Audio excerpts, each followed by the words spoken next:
Hi Ellen, hi City Show. I'm back here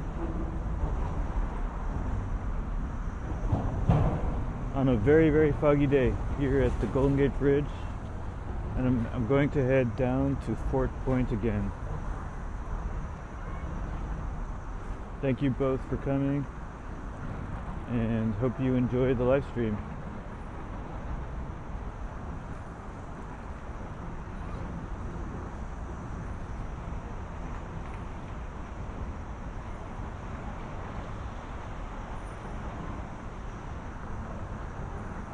Hey Mandy Rose, hi TBS.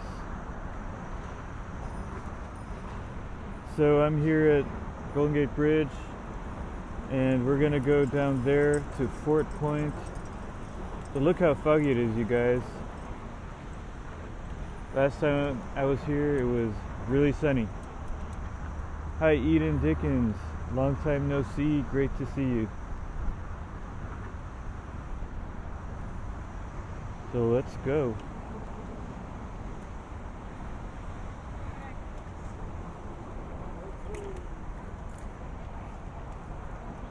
A lot of people out here taking pictures, as always.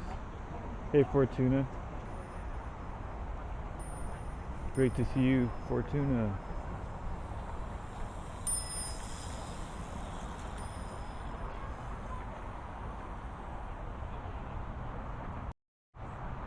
I'll just quickly say hi to you guys. I'm all bundled up because it's really windy today.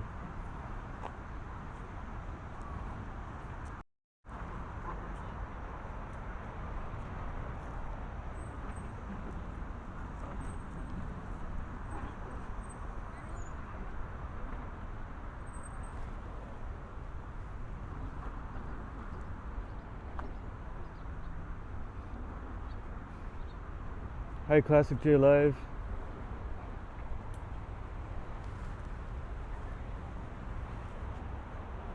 Hey Mason Dillard. So look at that. Where's the bridge, guys? It's covered in fog today. Alright, anyway, let's hike down to the bottom and we'll go explore Fort Point.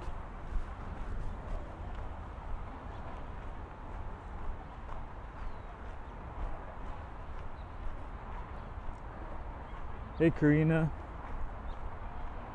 thanks for coming. Okay, to get to where we're going, we are gonna have to duck our heads. Some of you already know this, and go under this tunnel right here.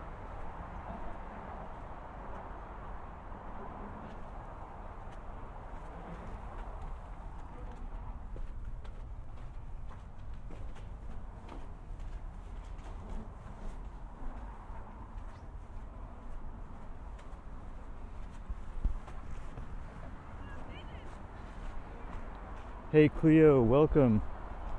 Hey now, Scott Frank.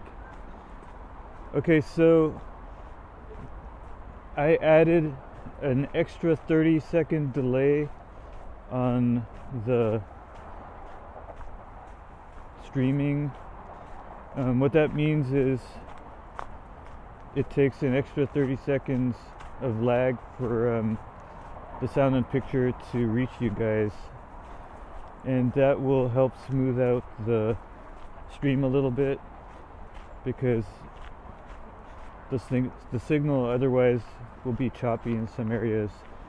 So I'm not meaning to ignore anybody, it just takes a little while because of the network lag. But yeah, that's right Cleo, it's extremely foggy today, cloudy, whatever you want to call it, overcast. But I took an informal survey and 3 people said they want me to live stream here. So here I am.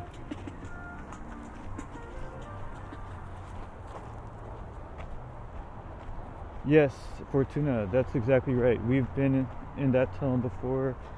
Yeah, I've streamed here quite a few times, but we're going back to Fort Point. I don't know if you were here last week. It's worth watching. It's a Civil War era fort, still there today, and we'll get some nice views of the bridge from there.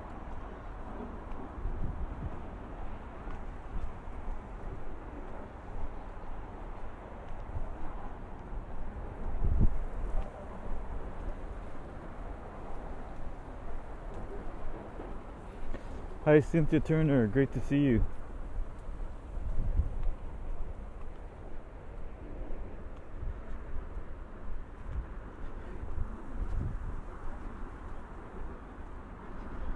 Glad to have you all on this walk with me.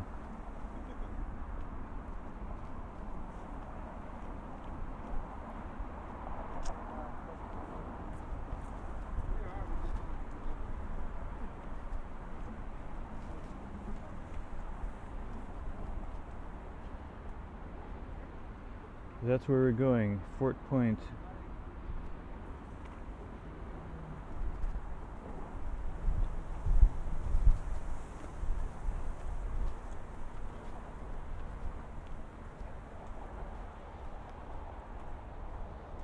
It's also really windy again here today, but I have the new gimbal and it's holding up really well. Oh, I hear you, Karina. I guess it seems to be really hot almost everywhere else except here.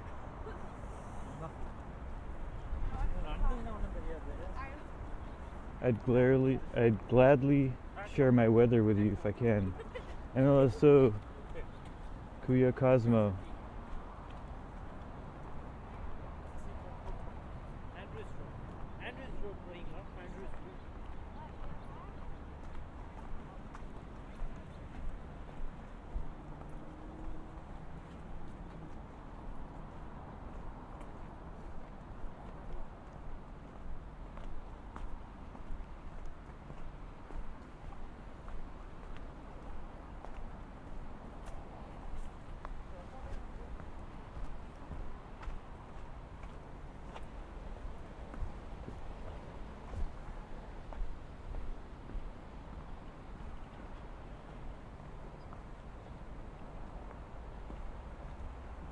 Usually when I stream here, the fort is already closed. It closes at 5 p.m. But we're right on time today.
Hey Dutchman, welcome.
Welcome, Arias Phoenix. Nice surprise. Great to see you, my friend.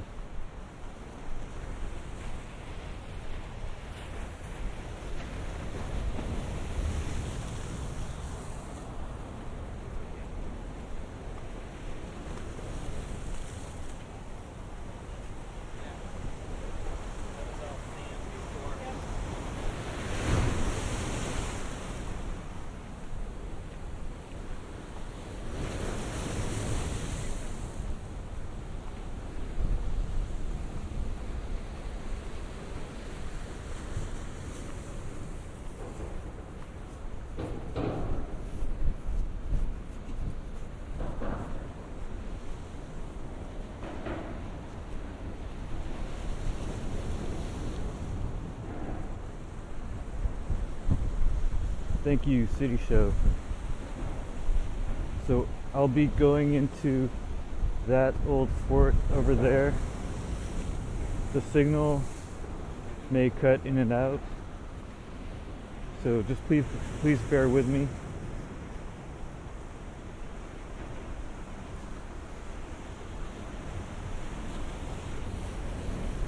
Hey Lizzo. Hi. Great to see you, Lizzo. So here you go, Lizzo. You asked me to stream on a foggy day, and here we are.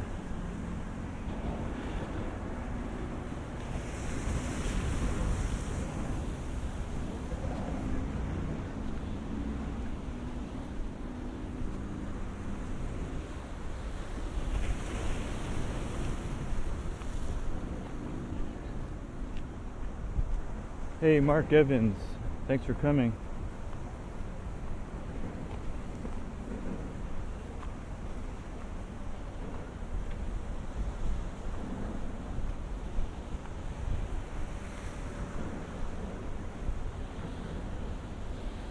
Yeah, Dutch, another foggy, cold day. I usually stream on sunny days, so this is something a little bit different. But over here it's pretty common.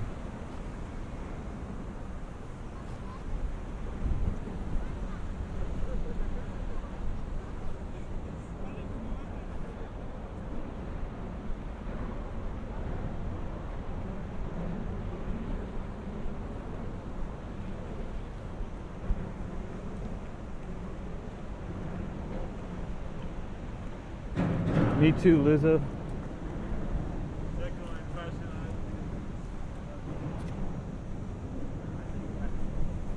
Let's enter the fort. Hey guys.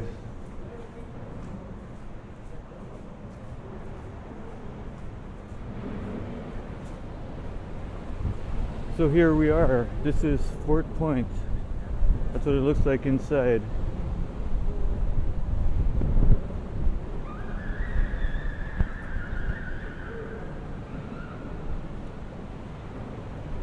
And that's the Golden Gate Bridge above us. Let's walk to the top.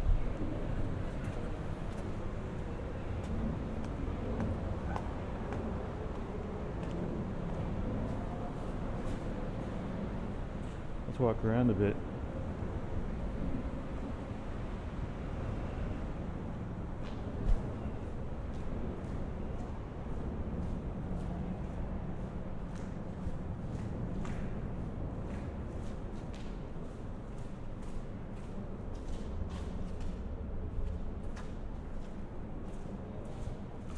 Hey, welcome Queen Nessie. Long time no see.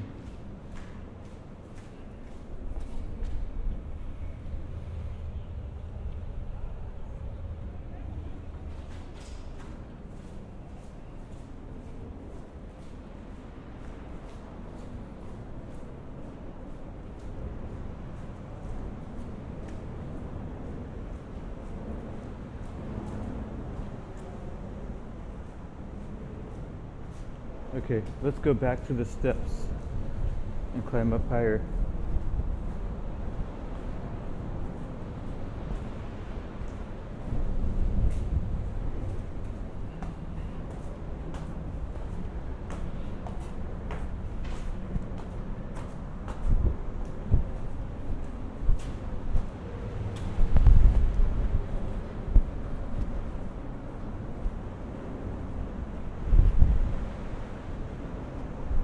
we go.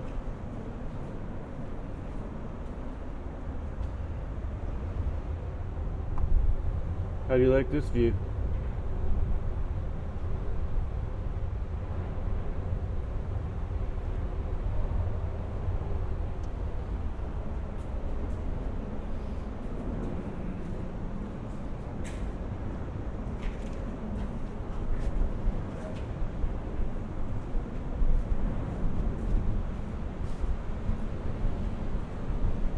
Let's climb even higher.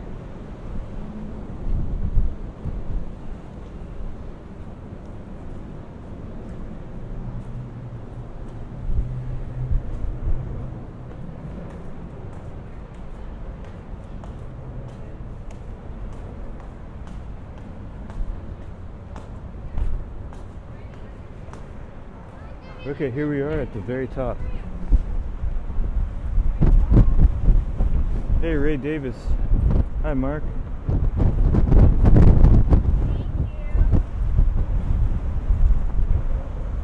As you can tell, it's really windy again today. Hi.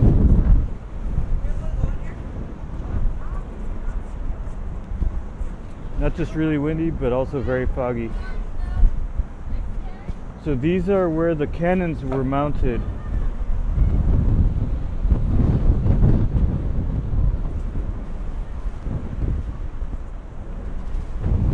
All these had cannons back in the day, before the bridge was here.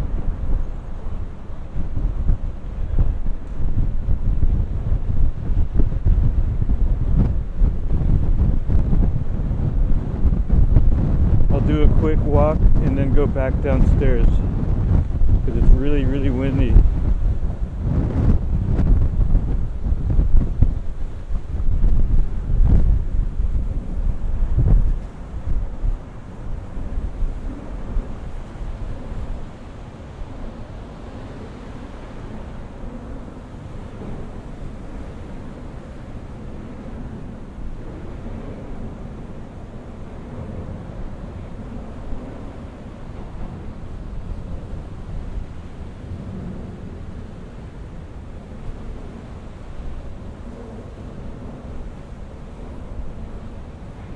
Mark says parachute time, not for me, but I would love to do a live stream while skydiving, but not today. Okay, I'm going down. It's too windy up here for me. Hope you're all enjoying the views though. Hey, Dove Season. Long time no see. Great to see you, Dove.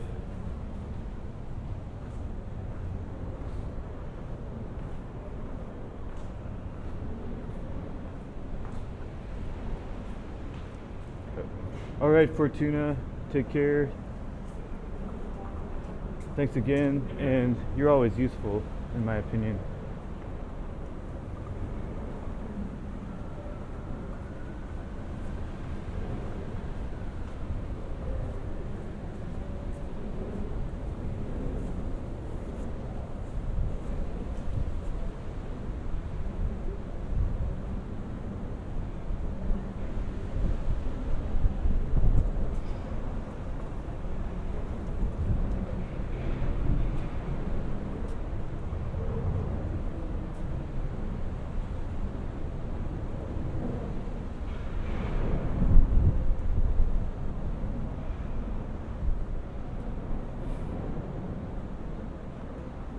Let's look out some more windows before we head back down.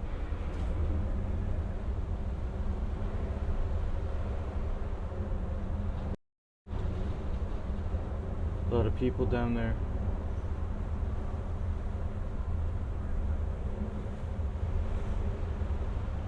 And you can barely see it, but Alcatraz is over there too.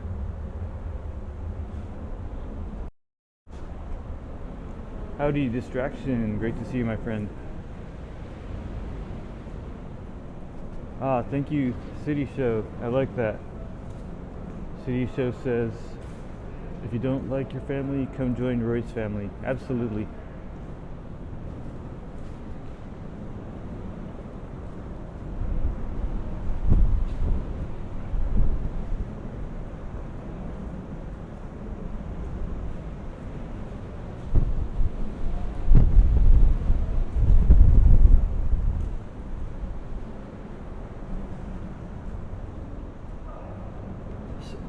Still free of charge, Mason.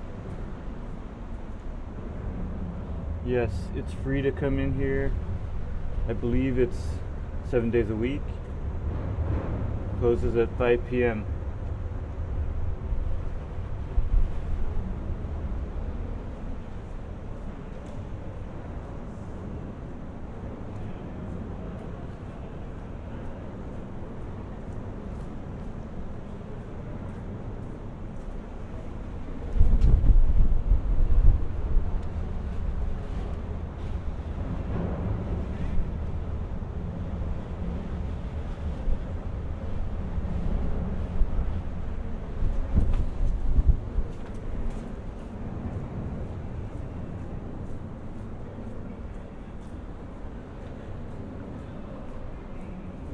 So Karina, I don't advise getting in this water. It's pretty dangerous, but whatever floats your boat, I guess.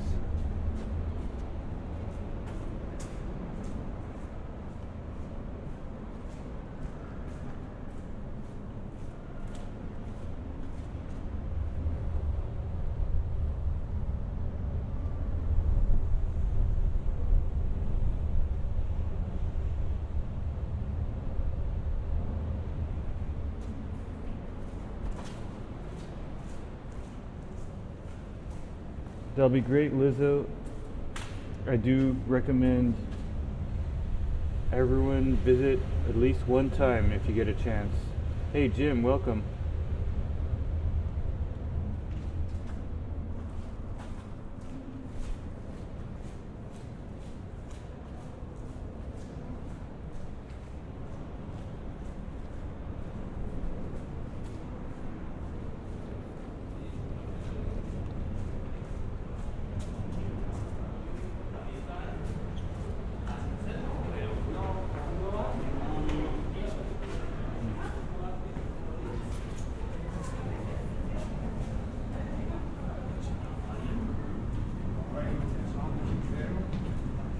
Hey, how's it going? Hi.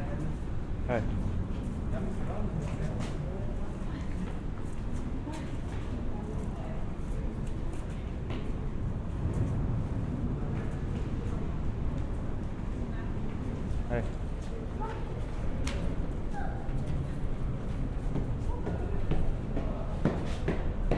Oh, hi, sorry. Oops.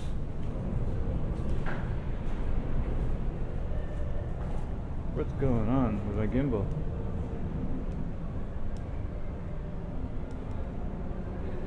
Okay, there we go. My gimbal wanted to do a little dance there. Yes, built to last indeed. Still here after all these years.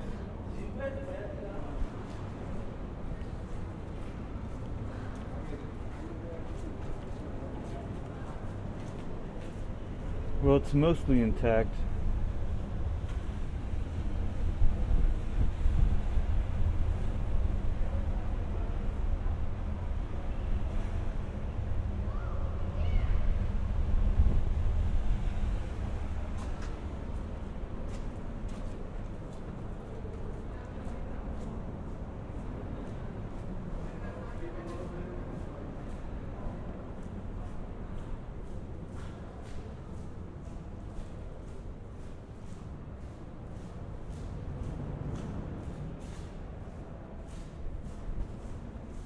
More dark corridors and hallways.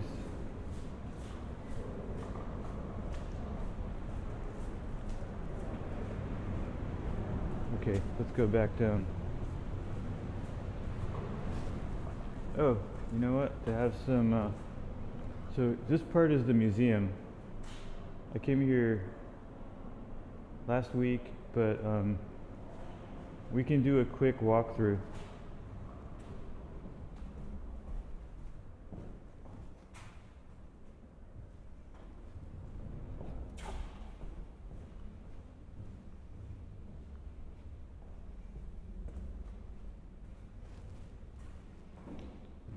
Someone mentioned Tricky Brickies. Yeah, he would absolutely Probably love this place.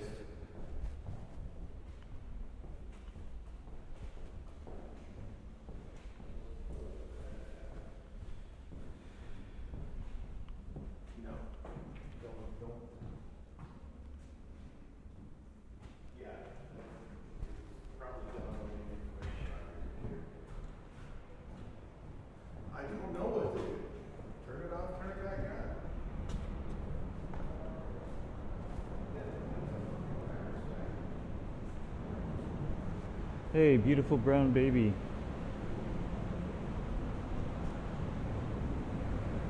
Thanks for coming, BBB. Okay, let's go to the bottom level.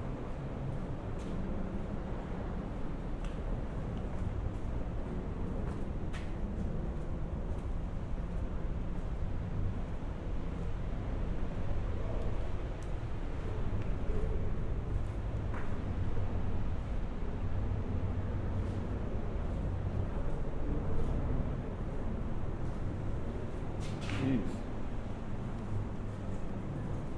Okay. There we go.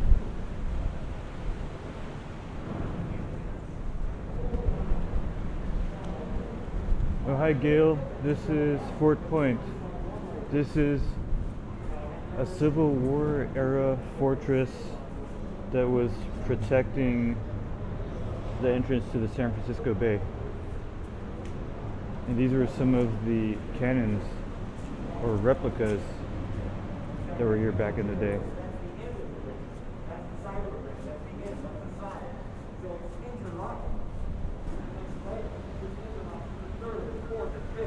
At least 6 layers, and then you get to some fill. In fact, you can see inside on museum Looper's broken down wall. You'll see 13 layers for the interior wall, more for the exterior wall. So yeah, 1906 did nothing. No problem. 1989.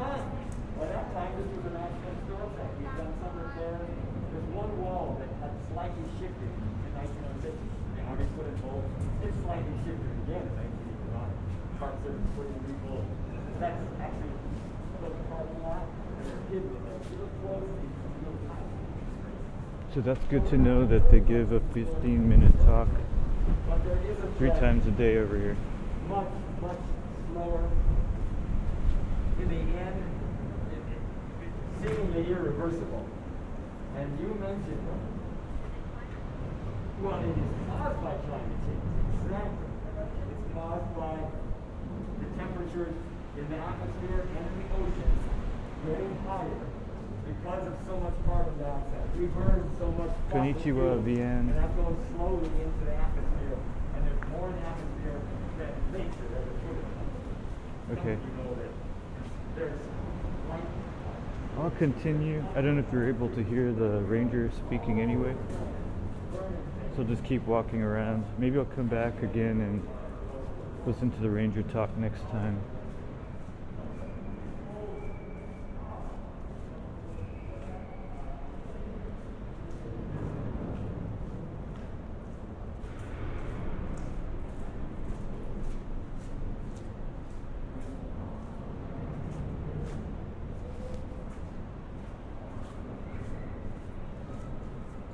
Oh, there's some big guns right there.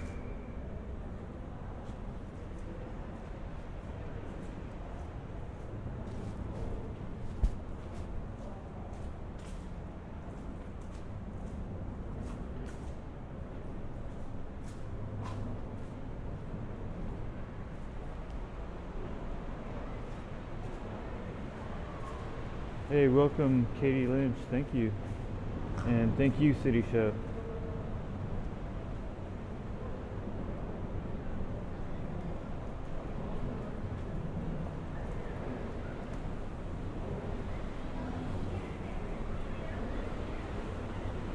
So again, we are at Fort Point on another very windy day and also very foggy today, but that's the Golden Gate Bridge right above us.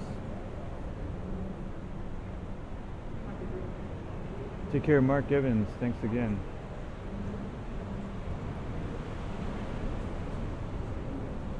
So I'm gonna head back out Were we just in here? Oh, this is the guard room.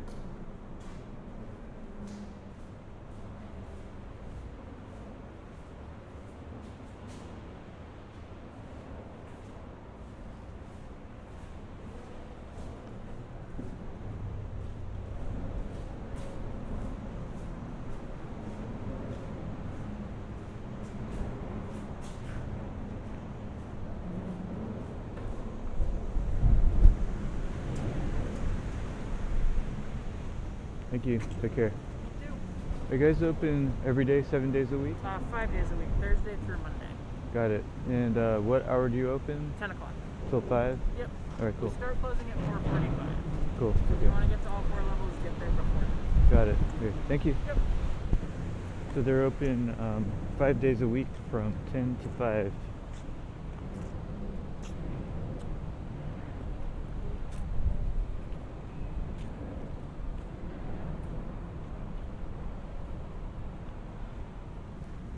Yes, Vienne. This is right underneath the Golden Gate Bridge. Very foggy here today. Thank you, Jim. Yeah, the Wi-Fi.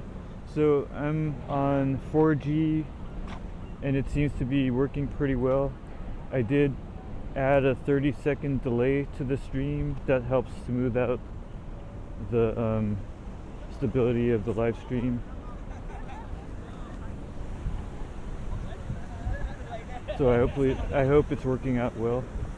Also, I'm streaming at 480p today instead of 1080, and that helps a lot too.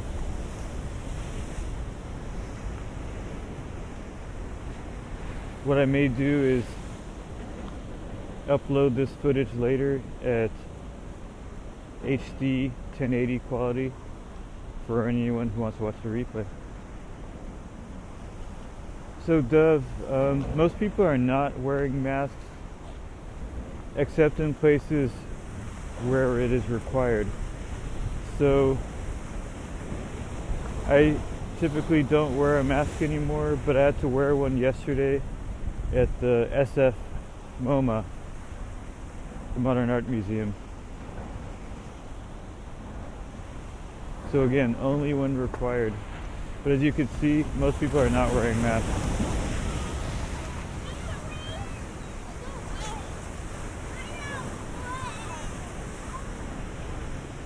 By the way, great to see you again, Dove.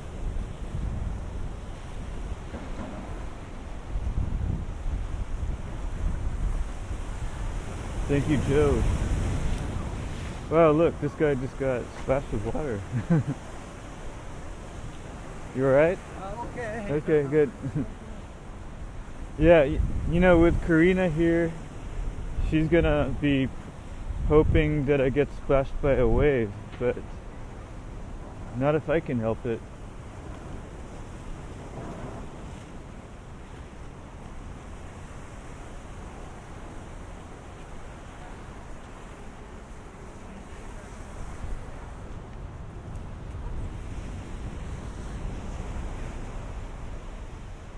Hey, welcome, Paul. Or is it Pizzol? Pizzol or Paul? Anyways, great to see you.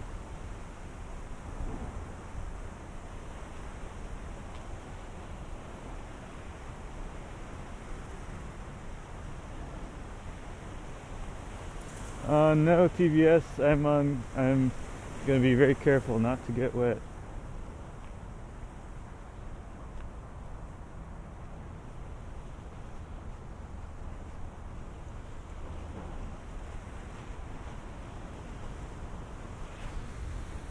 Let's look back at the Golden Gate Bridge. So here is what it looks like on a typical foggy summer day. You barely even see it, right?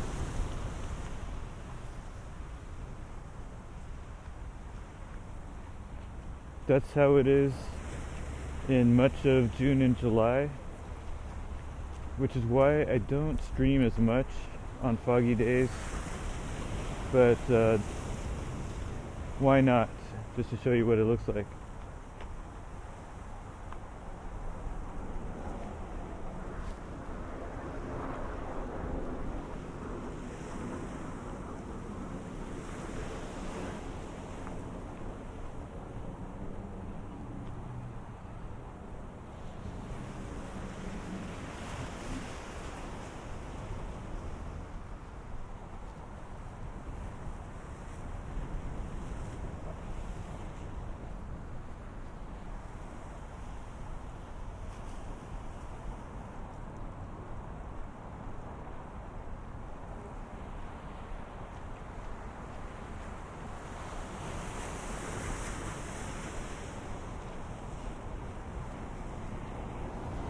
So there are a few buildings straight ahead. These were here as part of the Presidio. These are probably old military use. Let's go see if any of them are open, and let's see what's inside them today.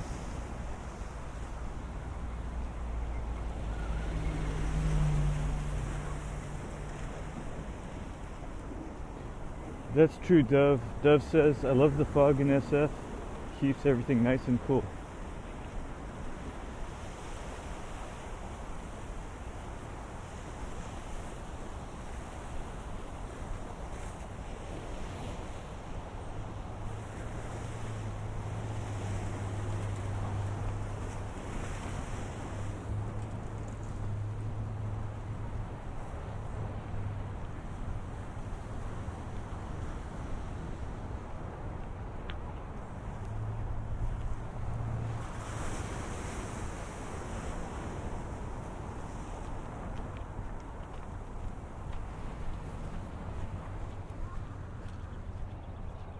Okay, looks like whatever this is closed. Let's check the other buildings.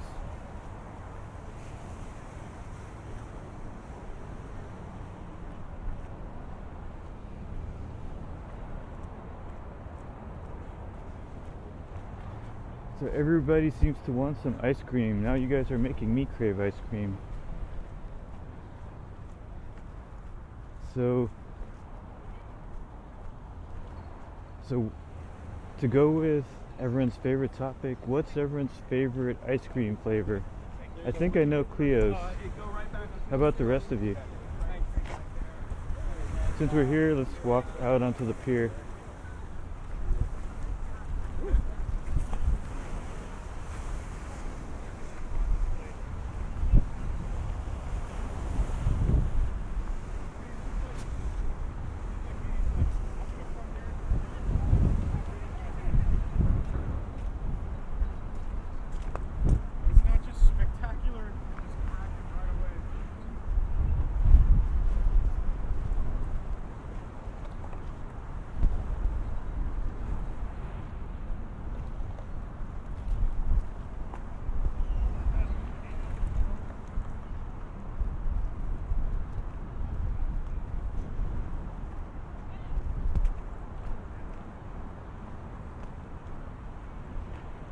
Oh, got it, Queen Nessie, so that was you. Okay. I'll go back in a couple minutes and let's see if we can find out what's in the white building. Rum and raisin for Queen Nessie. That sounds great.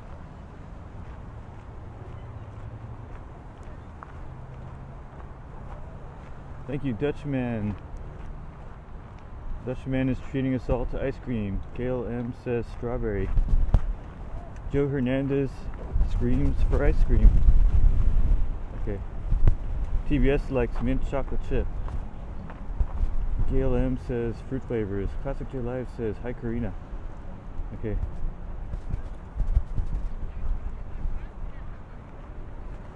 There's a lot of people out fishing today. Vian Chung also likes mint ice cream. So notice, you guys, there's no fog on that side. It's only towards the ocean.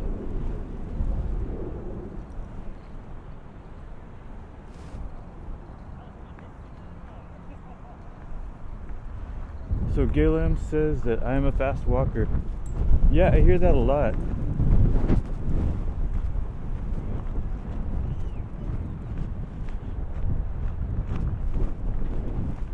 I guess I was blessed with long legs, and I don't know, I just like to walk fast for whatever reason. Cleo says yum yum. City Show says 3 scoops for me. You guys are really entertaining, I must say. And look at all these seagulls. Seagulls love it here.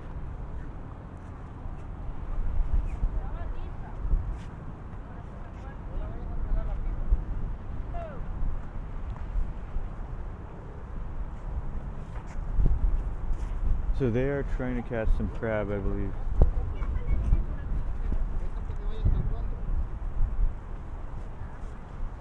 You're trying to catch crab? Maybe cash. Okay. What did you use for? Later, 15 minutes. What kind of meat did you use? Chicken. Chicken. Got it. Cool. All right. Thank you. Good luck.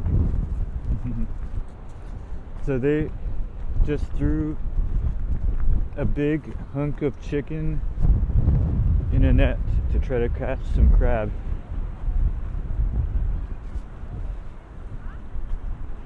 Meanwhile, let's head back to the buildings and find out what's inside. And someone please get Cleo some ice cream.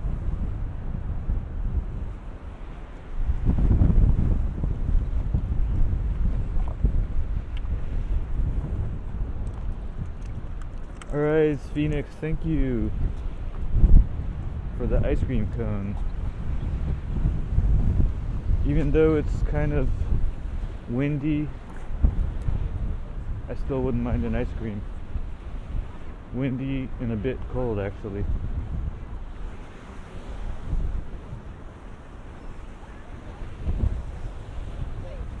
Okay, so Queen Nessie. It looks like it's open. It says it's the Warming Hut Park Store. Let's go in.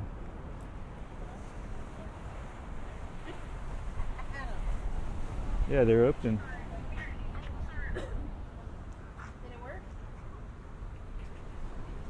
Okay, Adam, come outside and I'll go inside and pay for it. Come outside and I'll go inside and pay for it.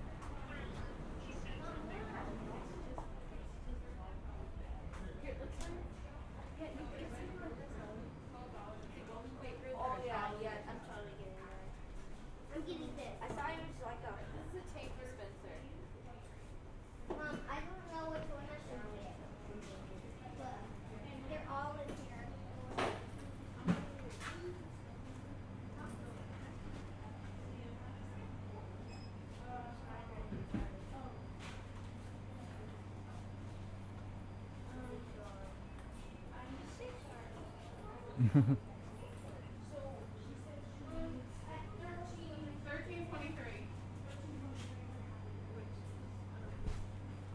Hi.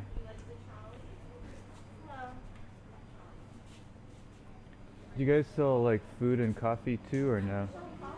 Okay. Okay. Thank you.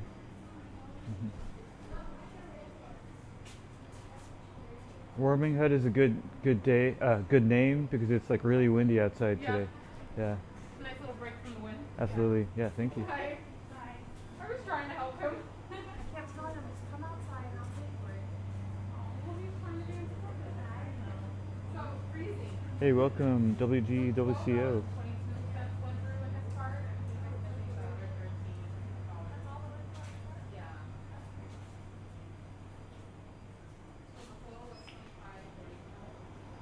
So yeah, they have beverages.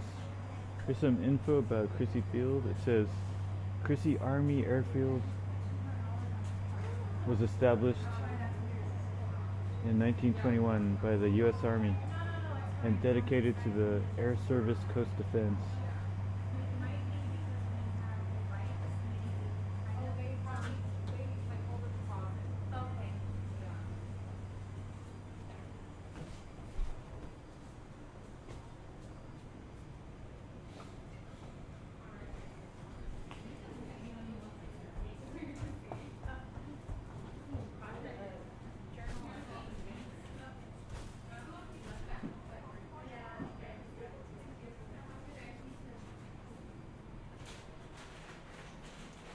And here's a map of what it looks like. Okay, so this is where we were, Fort Point, and this is where we are now. No, you know what? We can keep walking and let's go up here. For whoever wants to stick around and walk some more, let's go.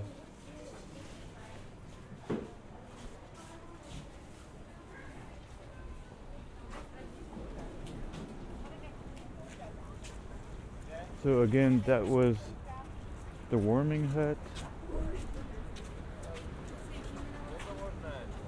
That's what's in this building over here. That was for Queen Nessie. Alright, let's explore some more. So in this direction is all Crissy Field. But let's walk towards the Presidio and the Tunnel Tops Parks and the National Cemetery.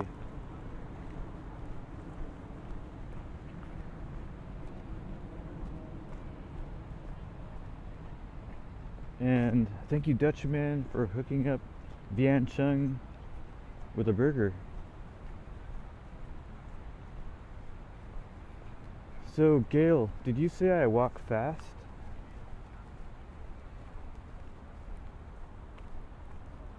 Maybe just for fun, I'll do a little running ahead. No worries, Queen. That's what this live stream is all about. We're all exploring together. And that was my first time inside there, actually.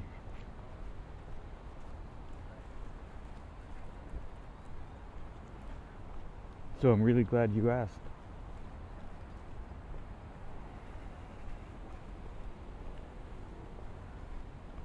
Okay, I'll just do some light jogging here.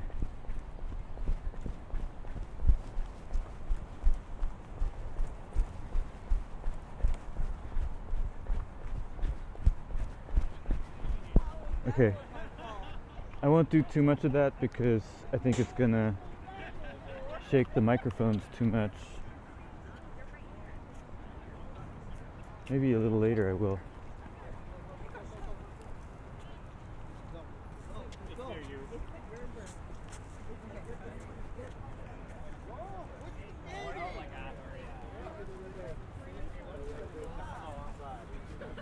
So, people are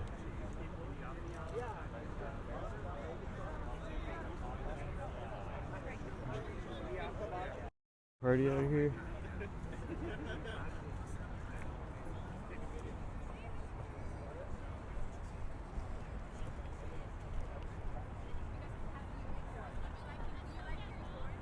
Hey, Zero Jules, great to see you, my friend.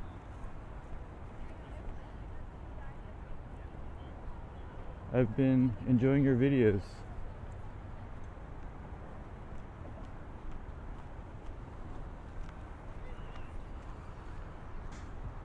Okay, so just so you know, there is a beach over there. I believe that's Crissy Field. But today, I'm going this way.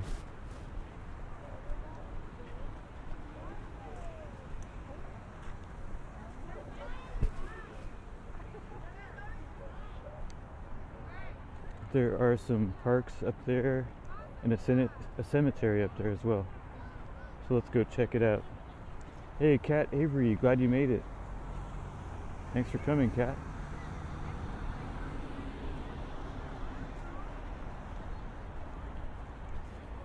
So, Kat, we just left Fort Point a little while ago, and that's where the Golden Gate Bridge is supposed to be, but as you can see, and as you know, it's covered in fog today.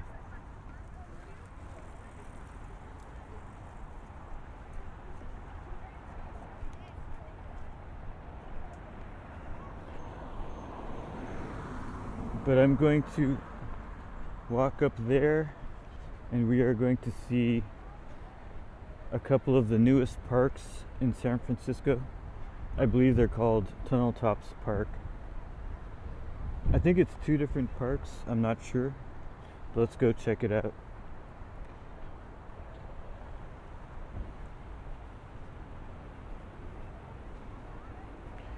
And any of my local experts, please feel free to put any information about this area in the chat. So again, this is part of the Presidio, and these were formerly military buildings, and now they're repurposed. Looks like a bunch of trampolines.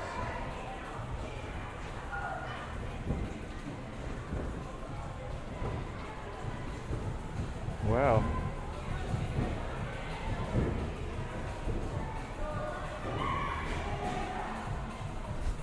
All right.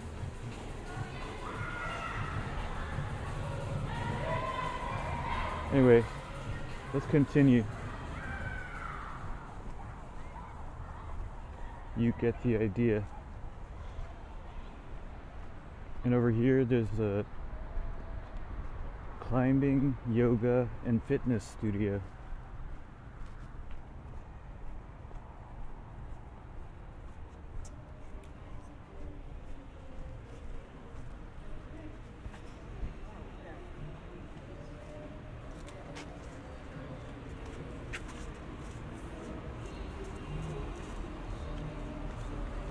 Climbing walls right there. Hey.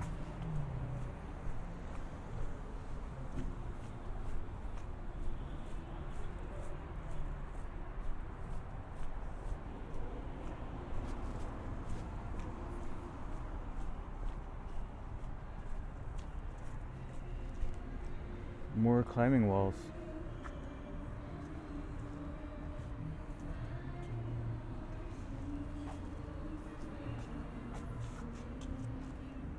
Maybe I'll give it a try one of these days.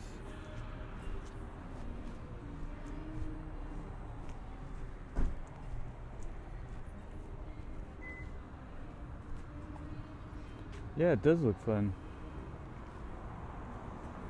It's a good use of the space. Okay, now we are finding some sun.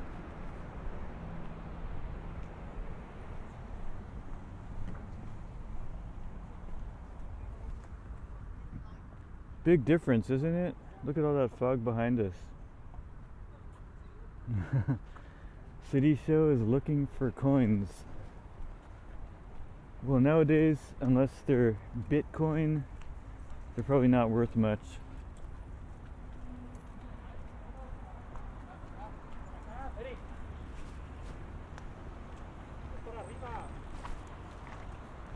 We have a nice bike trail over here.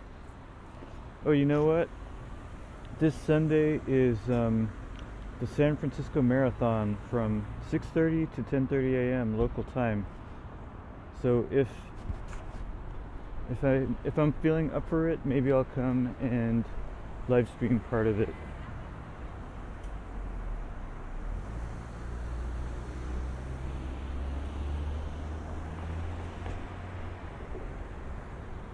Oh, nice. Zero Joules has done a cliff climb. Yeah, absolutely. Do it and record it next time. Hey, welcome, Dougie Doug.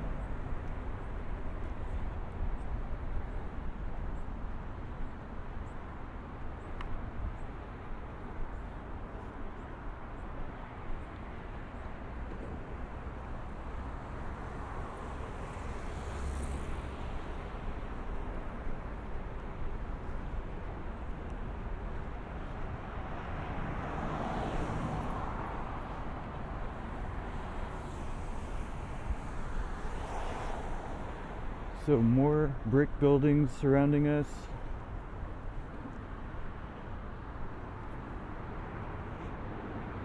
These are, again, old military buildings. Tricky Brickies would probably love these.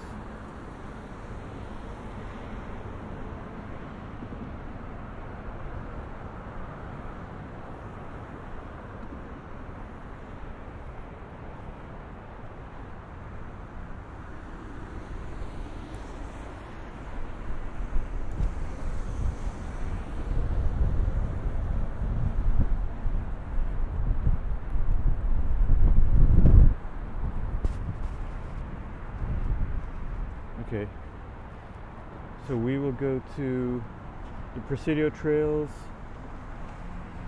Battery Bluff Overlook, and Tunnel Tops. And we just came from Golden Gate Bridge, Fort Point, Crissy Field. Let's continue.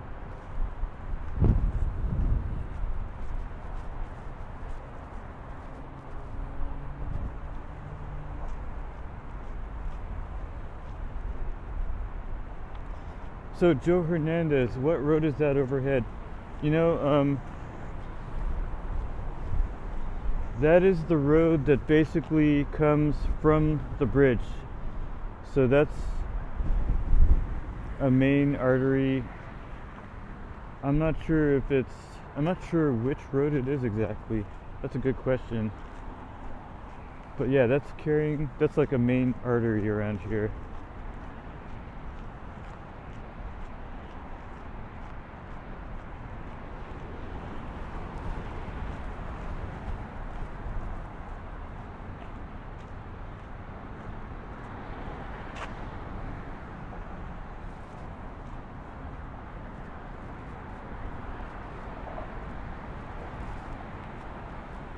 It's basically the freeway, but I just don't know which one.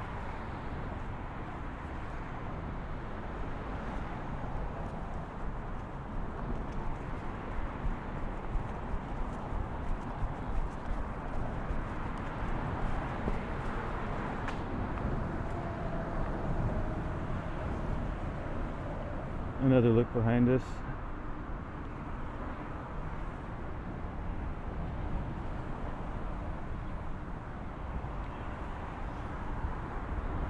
I believe some cannons were placed here in the old days. Thank you TBS, Dove, Cat Avery. They're giving you the answers. US Highway 101, the Presidio Parkway, Presidio off-ramp. I think those are all correct.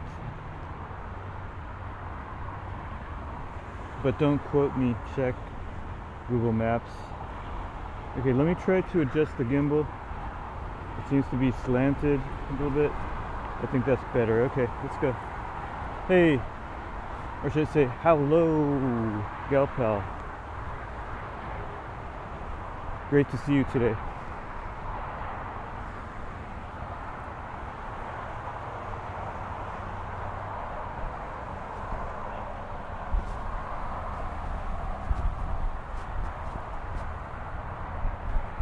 Thank you, Kat. So there are tons of these. This one is called Battery Sherwood. Battery in the sense of like a military defense post.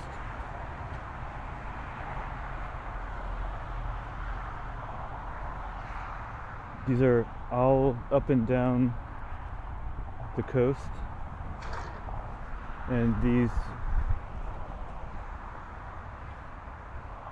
had guns at the top at one time.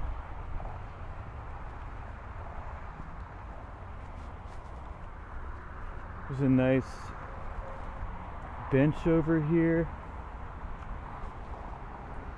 overlooking the bay in Crissy Field.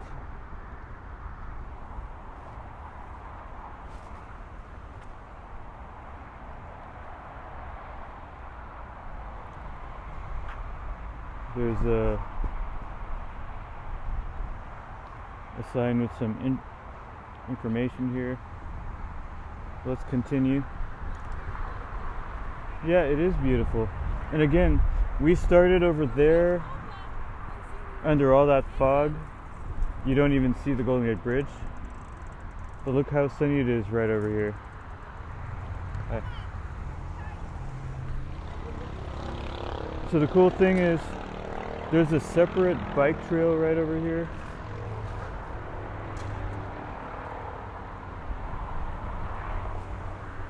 And walking area over here.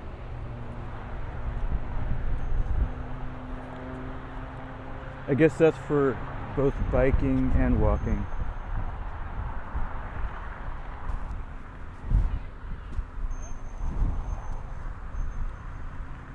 But it's really well designed.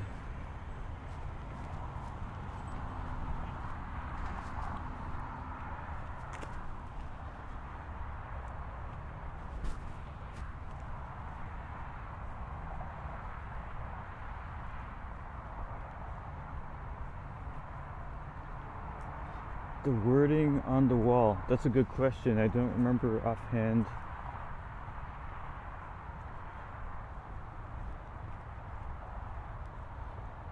This one is called Battery Slaughter.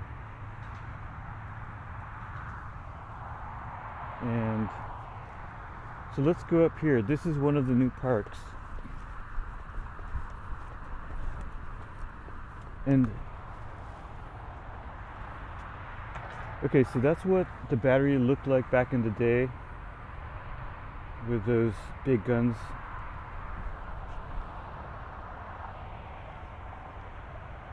And that's what it looks like now.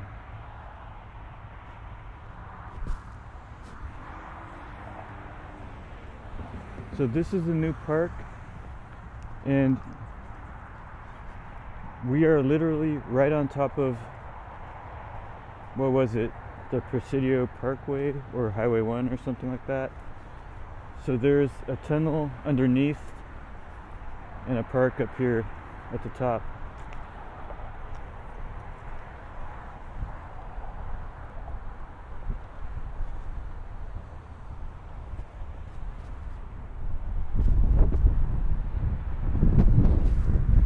I think it said something like Conservancy Forever. I also don't remember the exact wording at the end.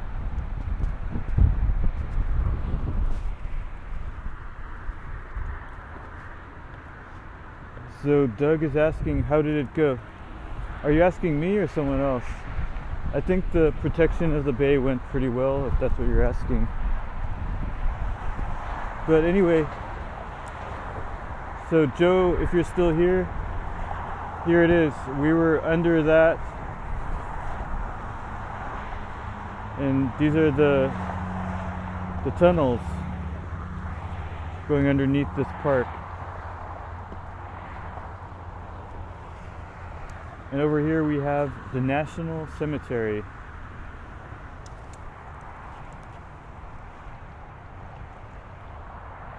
Maybe one of the very, very few remaining cemeteries in San Francisco.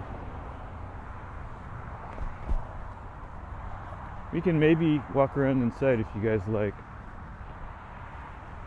Another nice bench. And a lot of picnic tables out here.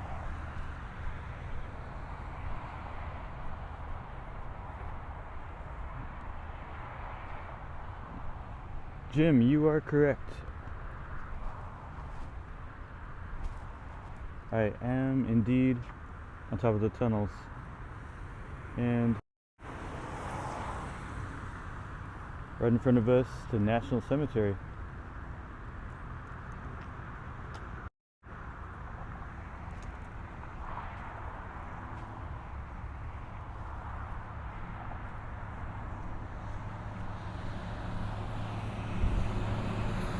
Queen Nessie says, spotlessly clean.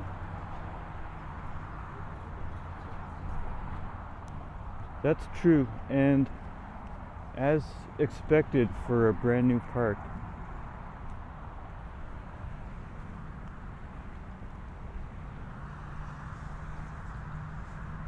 Another look at the batteries. I guess this is all battery slaughter.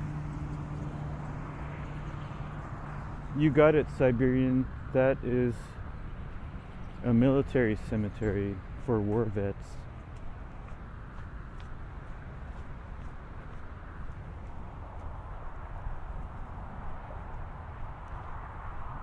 So Mason, I do have an extra battery actually, but I'm still going strong at 71%. These newer iPhones have a good battery life.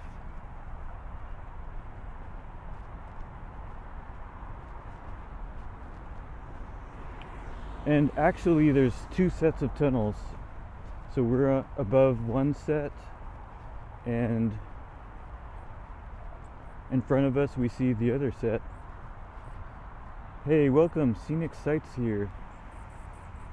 Long time no sightsee. Pun intended.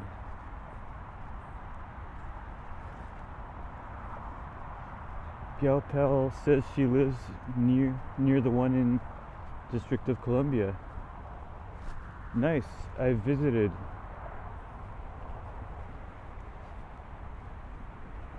in my younger days. And here's another look at one of the batteries. We are here in the Presidio of San Francisco. Welcome, scenic. We're just walking around the Presidio now. We started at Fort Point, and we'll check out the cemetery a little bit, and I think there's a memorial of some kind. Anyway, yeah, that's a tunnel. So it's 101 South, that's what it is.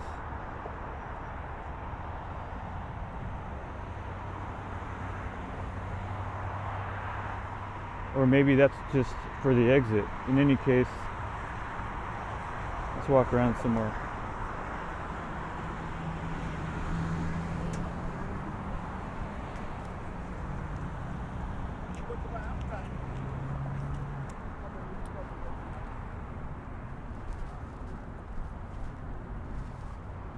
Okay, first I'll go in here.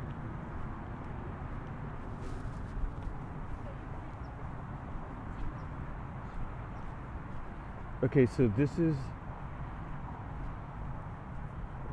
a memorial for the Korean War vets.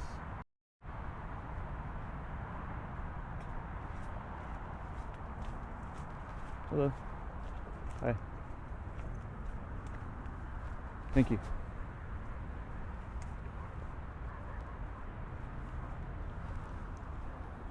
So here it is, the Korean War Memorial. So Mason asks if Caltrans did that nice work. I believe so.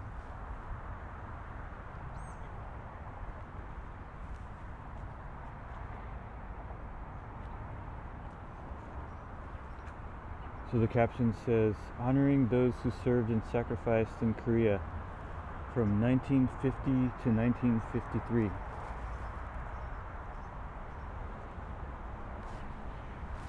So Doug, it's pretty windy here today, and on that side it's a little bit colder, and I'm wearing a hoodie. Yeah, it is on the cold side in some areas. And that lists all the casualties, which number over 1 million if you total everything.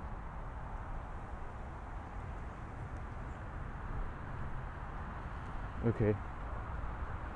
So Jim's lost the stream. We hope he'll come back.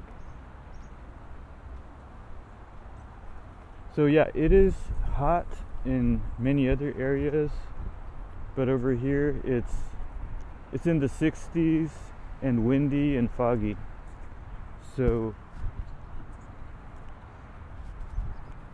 most are wearing jackets or some other appropriate attire.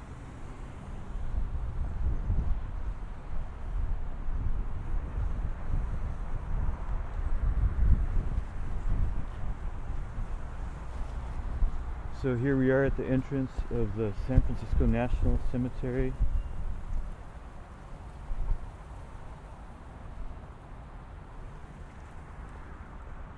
We can just peek inside a little bit.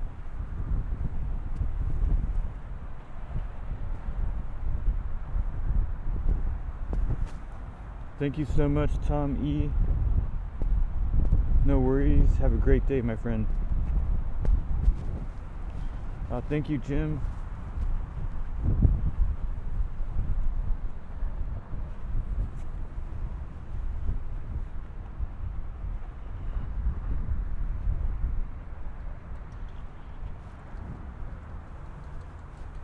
Oh, interesting.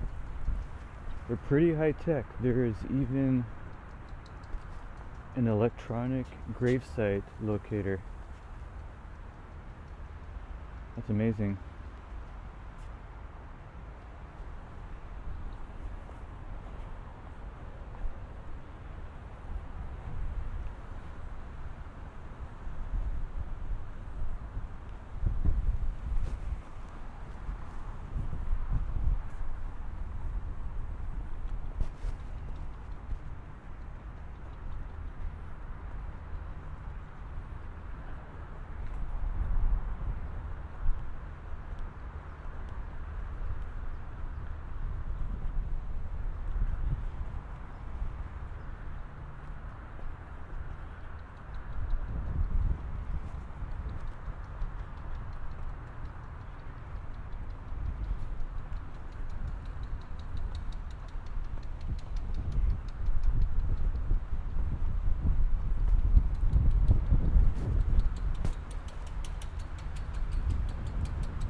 Oh, do you hear that sound? That's the wind.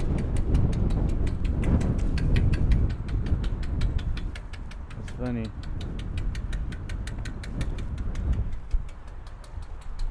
In any case, here it is.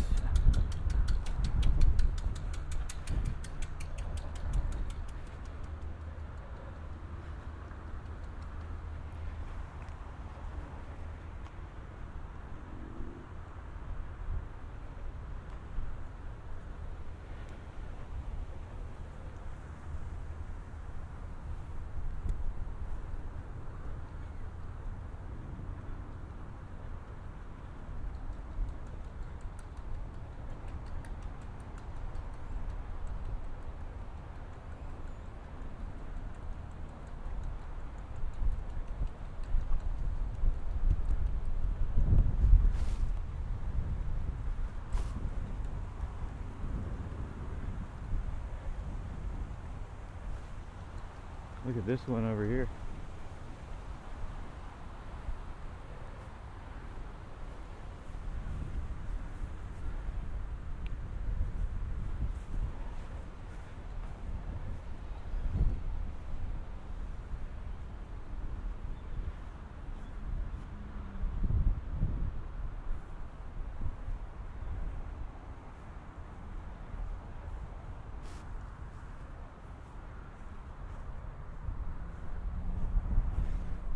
So, oh, okay. Doug says to read one of them. I can read some of them. Absolutely. Let me go to this big one over here. And, Siberian Gal Pal says, why are there no flowers or flags? My guess would be that they are probably removed. So a lot of these cemeteries, especially a military one, would be well maintained. And because it's so windy here, that my guess is they just remove things on a daily basis. So anyway, this one says,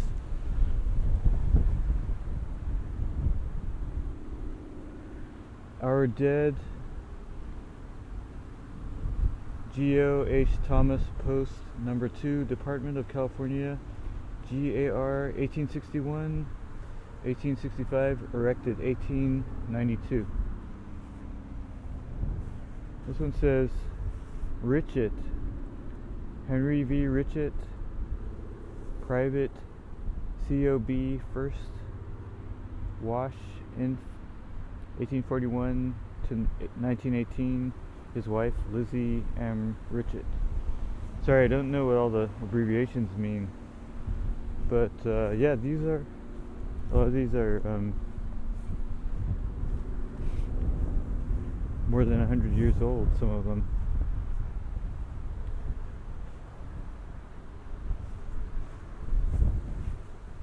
Henry B. Hooker, 1840 to 1892. So I guess that says 4th California Infantry, I believe.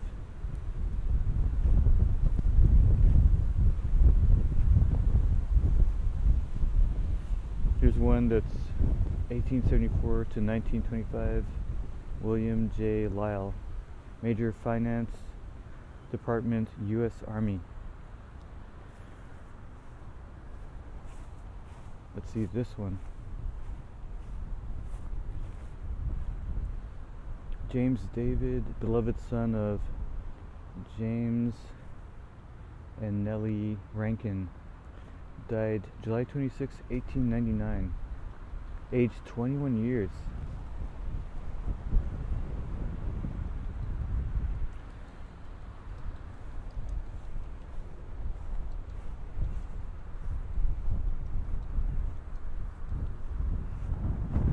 Interesting, look at this one.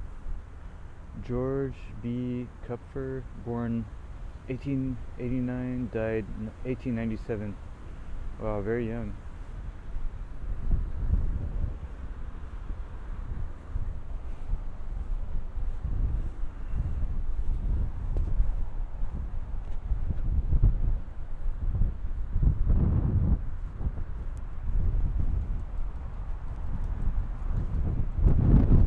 Let's continue along.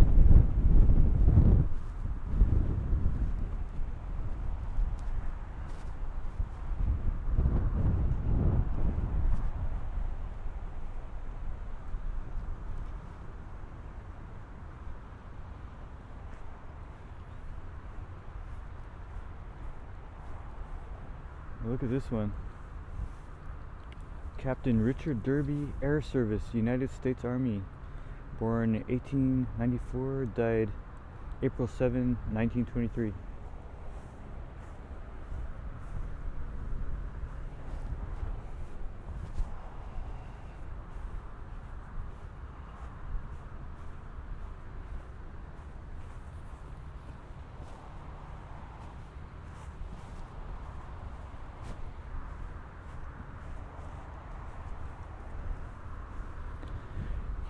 Henry McKinley Benson, Major, United States Army, 1836 to 1914. Served as an officer with the 1st and 4th California Infantry.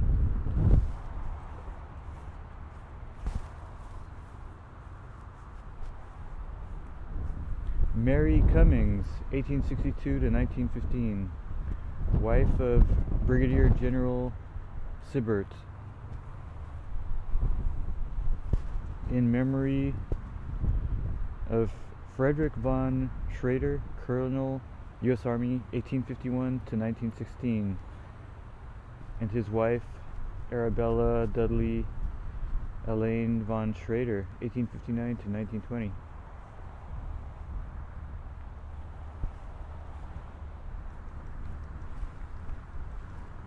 Yeah, these are all just military. This is the National Cemetery in the Presidio.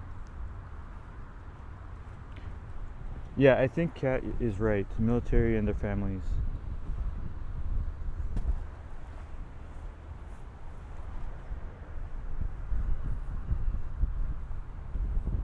Abram Wood, Captain.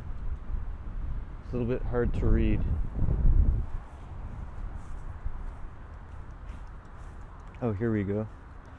Colonel Basil Norris, Assistant Surgeon General, U.S. Army, 1928 to 1895.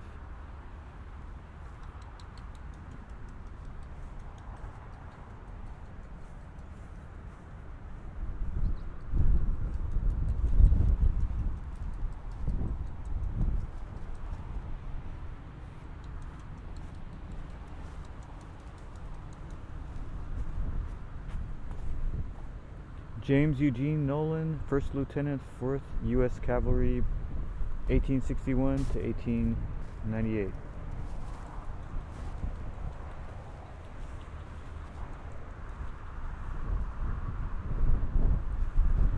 Nathaniel Thayer Messer, First Lieutenant, 20th Mass Infantry, 1862, Captain CS USV, 1898. Born in Boston, 1842, died in San Francisco, 1907.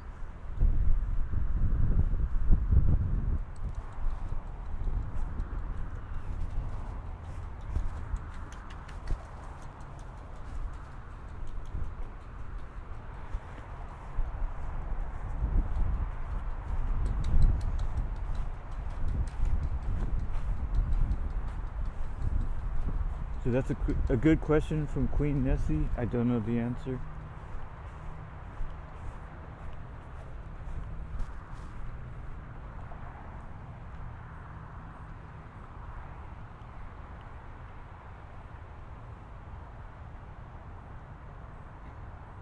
And Classic J Life, that is correct. I think the first stream of yours that I went to was also in a cemetery.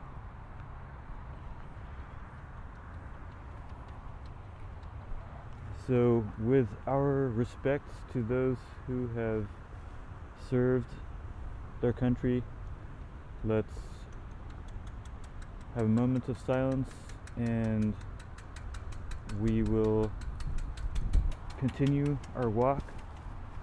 But glad to be here today to honor the memories of those who served their country.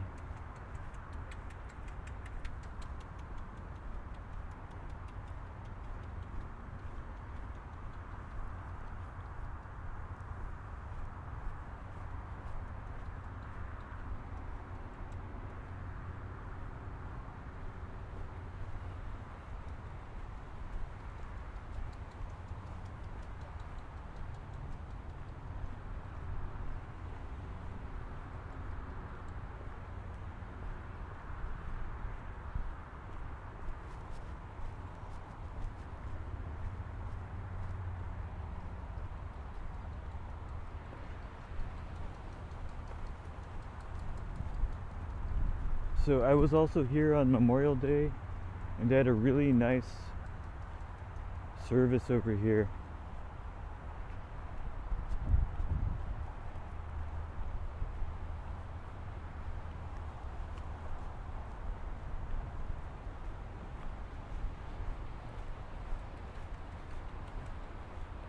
I imagine they probably do something on Veterans Day as well.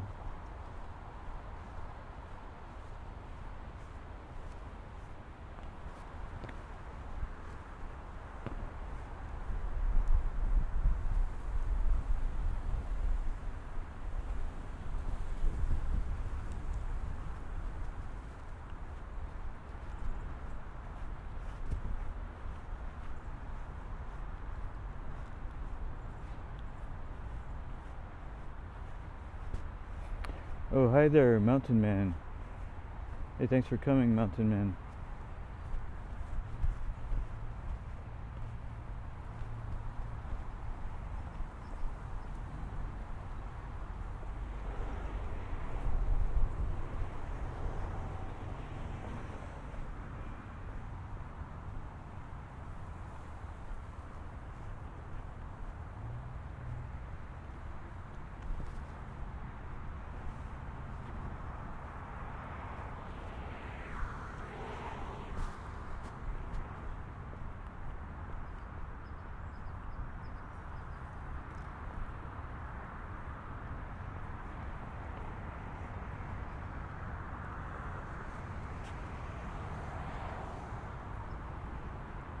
So yeah, I agree, Kat, there are some beautiful old houses here.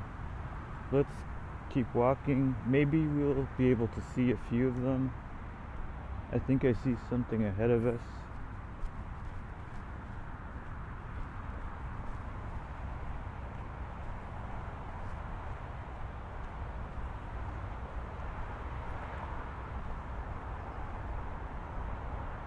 Happy belated birthday to Mountain Man.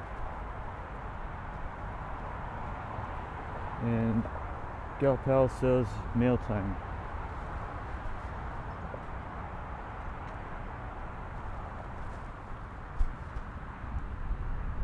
So I imagine that these are some of the old houses that Kat Avery was talking about.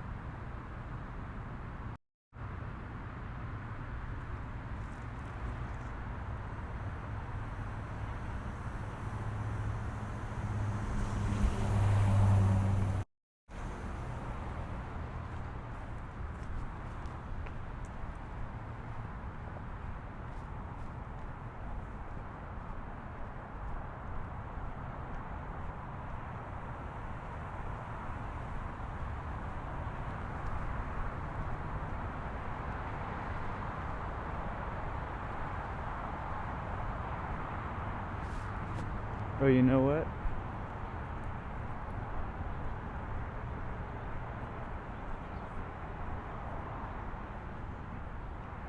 Here it is.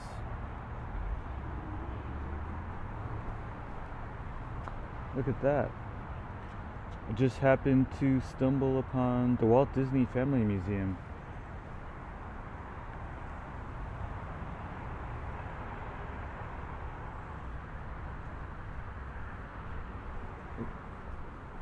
Let's walk around and see if they're open.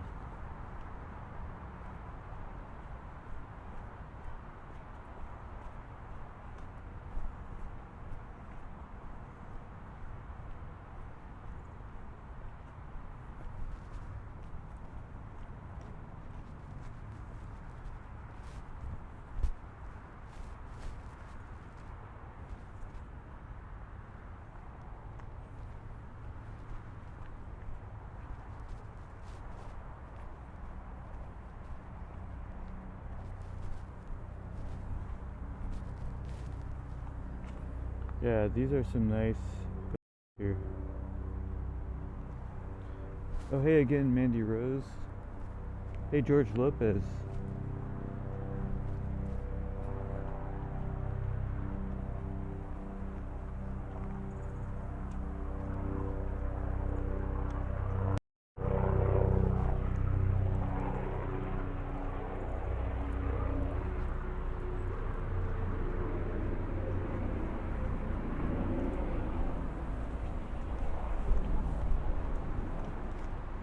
Okay, so I don't know if they're open. Oh, you know what? I think this is not the actual museum. I think this is just the offices. So, it probably means that the actual museum is nearby. Let me look it up on my other phone.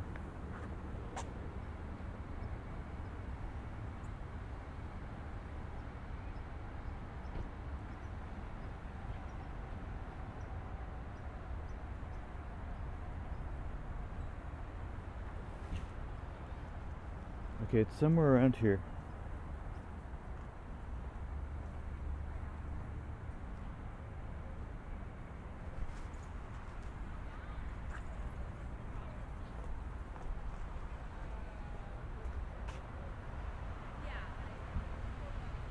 I think it's this way.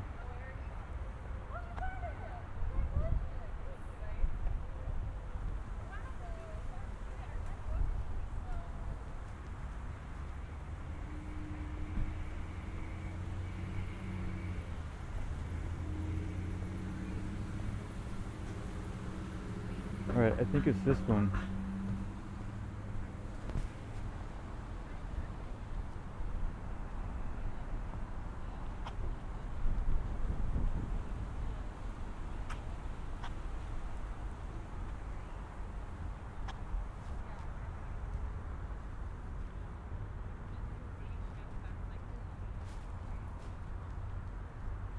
Let me ask this guy.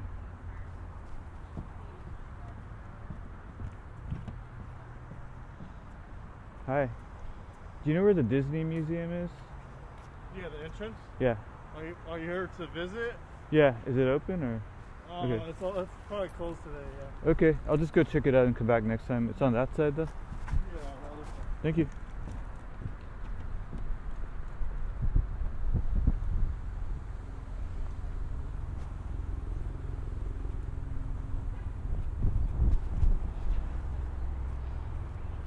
So they might be closed or closing soon, but I know where to come for a future live stream.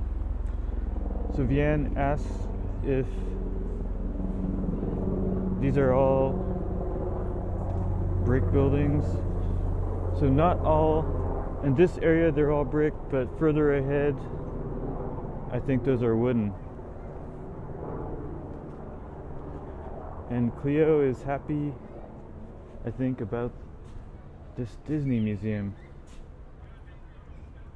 Look at that.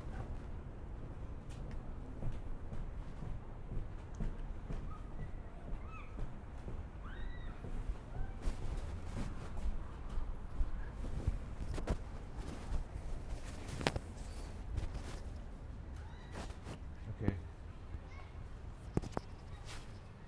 I think they might be closed.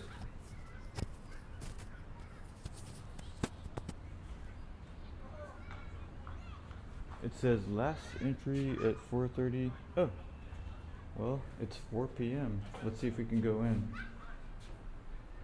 Open Thursday through Sunday. Okay, so today is Monday, so we'll have to come back.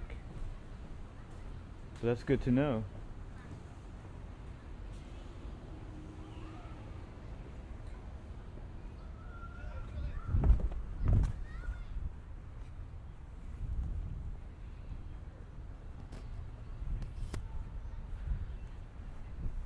That's great. Well, actually, I'm happy too, because I was running out of local ideas.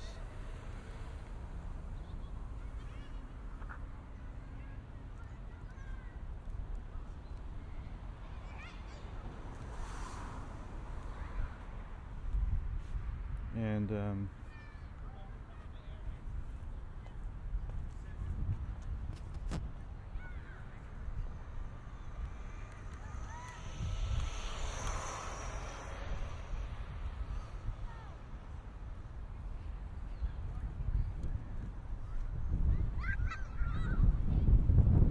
there's a lot of people out here enjoying this nice big lawn. A lot of kids. I see someone with a kite.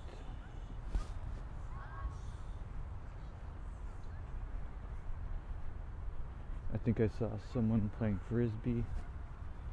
But yeah, it's a nice park over here.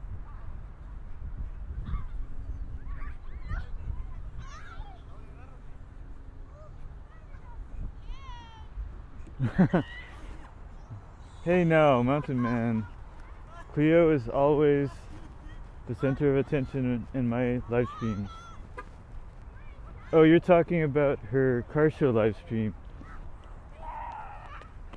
Uh-oh. Okay, a kid just fell, but I think he's okay. Come on. Come on, guys.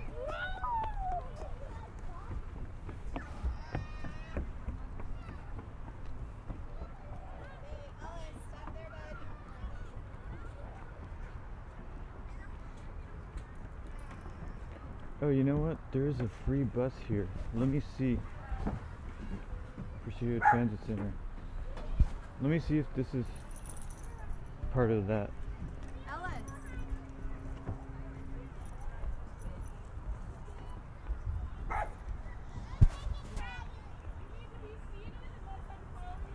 Okay. So there is a free shuttle bus that comes here and takes people around the Presidio.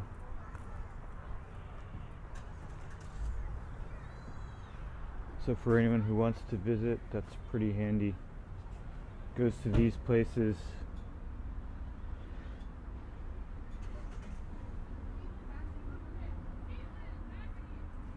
Basically all around, from here to Fort Point and the Golden Gate Bridge.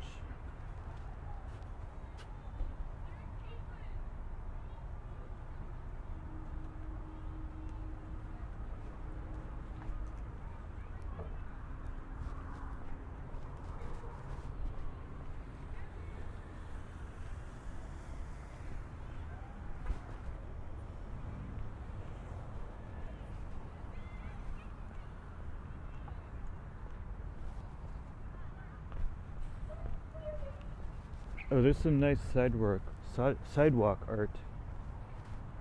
Look at all this.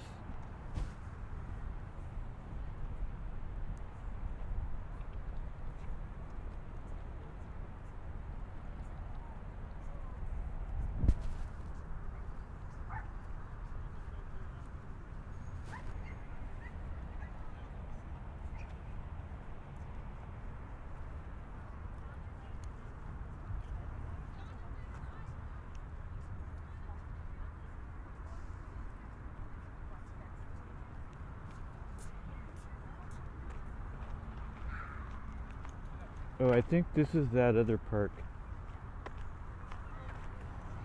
So this is on the second set of tunnels.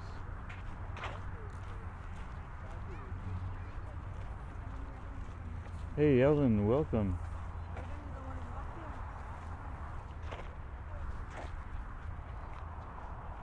This is called Campfire Circle.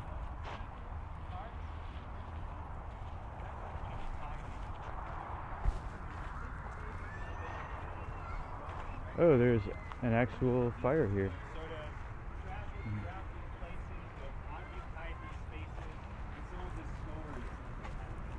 So let's go ahead and start with the place that we are currently in right now.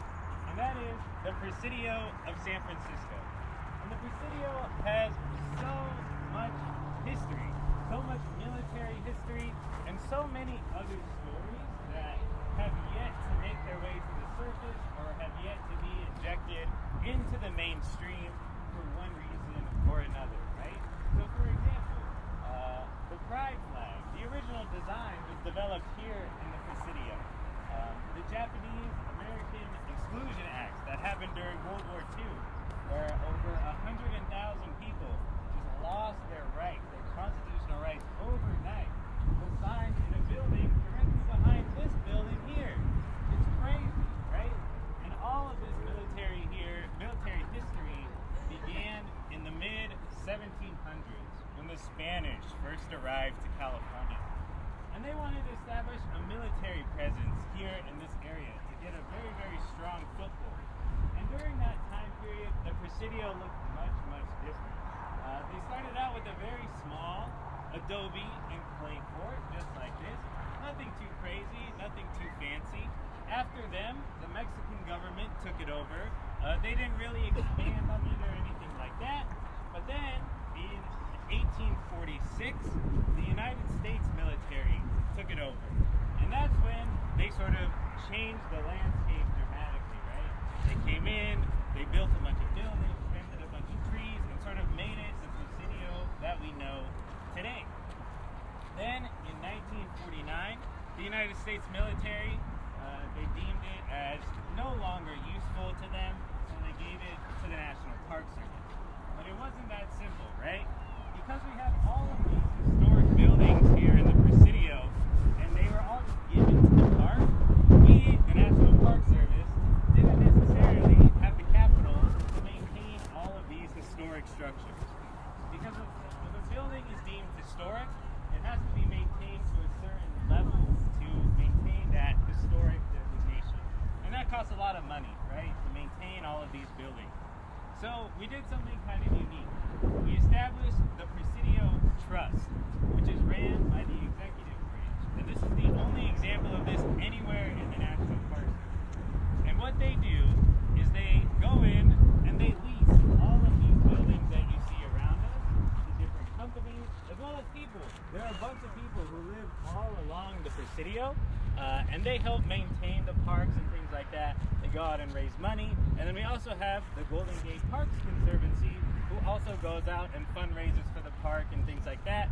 And those two organizations, along with the National Park Service, we have to thank for this wonderful new Tunnel Tops Park that we are currently sitting in today.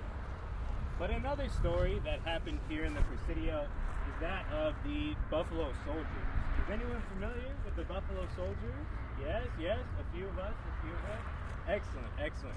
So, they were an all African American group of people in the United States Army. They were the first of their kind, and they were also considered the first park rangers of anything else, right? They did a lot of work in the Sierras, building trails and roads and things like that, and they were very, very efficient and good at it.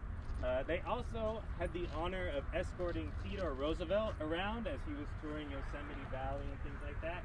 Is anyone familiar with that photo of John Muir and Teddy Roosevelt standing on top of El Capitan looking very, very majestic and things like that? It's just them two, right? But what's not pictured is these Buffalo Soldiers on both sides of them making sure that they're, safe and doing whatever they're going to do. Theodore Roosevelt came to the Presidio to visit San Francisco. And these Buffalo Soldiers being stationed here had the honor and the privilege, and they were the first to ever do so, to escort Theodore Roosevelt from here down to Fort Point underneath the Golden Gate Bridge. So this here is a very small photo of them doing that. In the very center, you have Theodore Roosevelt, and then framed on both sides, you have two Buffalo Soldiers showing him down what is now Crissy Field down into the Presidio. So I'm going to pass this around as well so you all can get a better look at that. But there are so many other stories that we can touch on as well. Thank you. But I only got 30 minutes with you. I got to tell you a bunch of other stuff, right? So let's go ahead and take a short little jaunt over to a place known as Fort Point. Has anyone ever heard of Fort Point before? A few of us. Full transparency, prior to working here, I had no idea that place existed. And that's where I work 80% of the time now. It's crazy. But it is a small brick fort underneath the Golden Gate Bridge. And it is very architecturally stunning. It was built in response to the gold rush. Now in 1849, gold was found here in the California foothills. And that changed the California landscape forever, right? You have this massive influx of people that come into the Bay Area in hopes of getting rich. We have many accounts of it being bumper-to-bumper ship traffic here in the Golden Gate. And to give you all some sort of context or idea as to just how many people were coming into this area, prior to the gold rush, only about 15 to 20 ships would sail through the Golden Gate every single year. But during the year after the gold rush, 775 ships made their way into San Francisco Bay.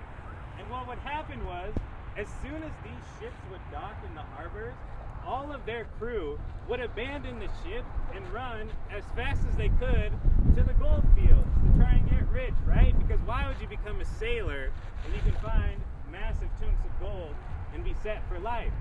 So what had to happen was, a lot of the time, they just began sinking the ships in the harbor to make room for the new ships trying to come in.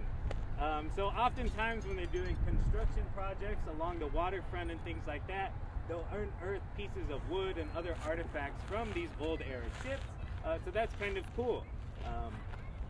Also, the population of the city grew exponentially as well. Prior to the gold rush, there were only about 200 or so individual folks living in the city of San Francisco. By 1851, so over a 3-year period, 35,000 people were now living in the city of San Francisco. So you have this exponential growth, and since then, we've never looked back.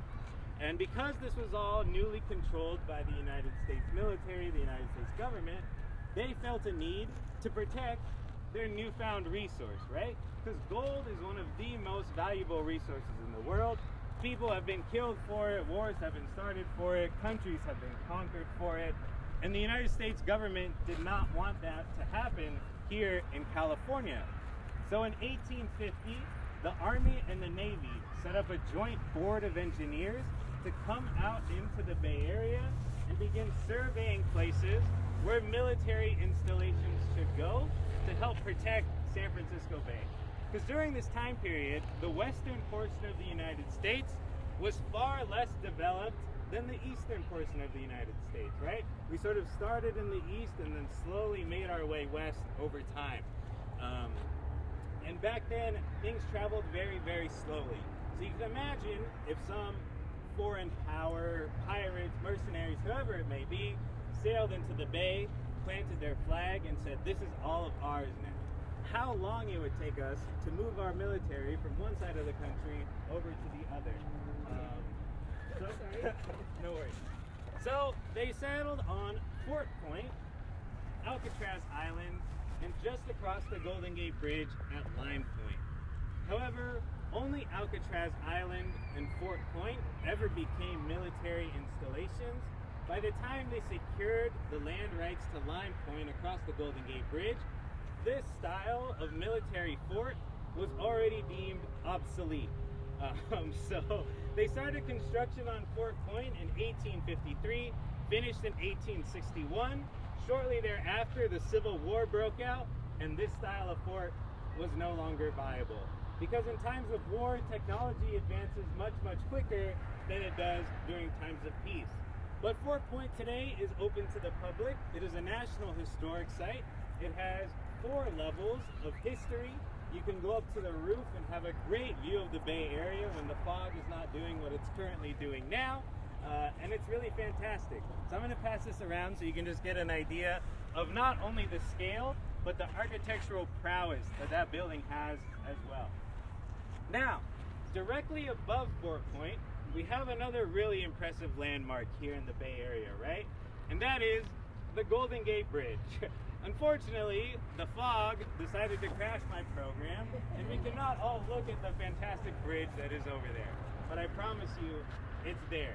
And I like to say that Fort Point lives in both the literal and metaphorical shadow of the Golden Gate, right? I cannot tell you how many people come to the fort and say, "Is this how I get to the bridge?" But that's a whole nother story, right?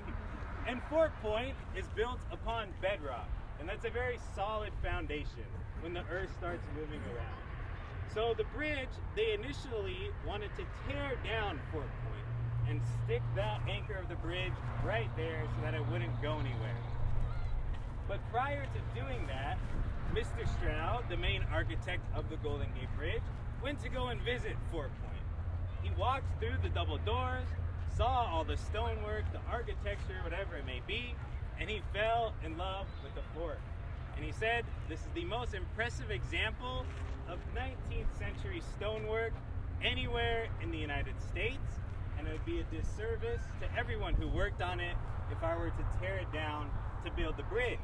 So the fort remained. However, it is a yes and scenario like most things are in life.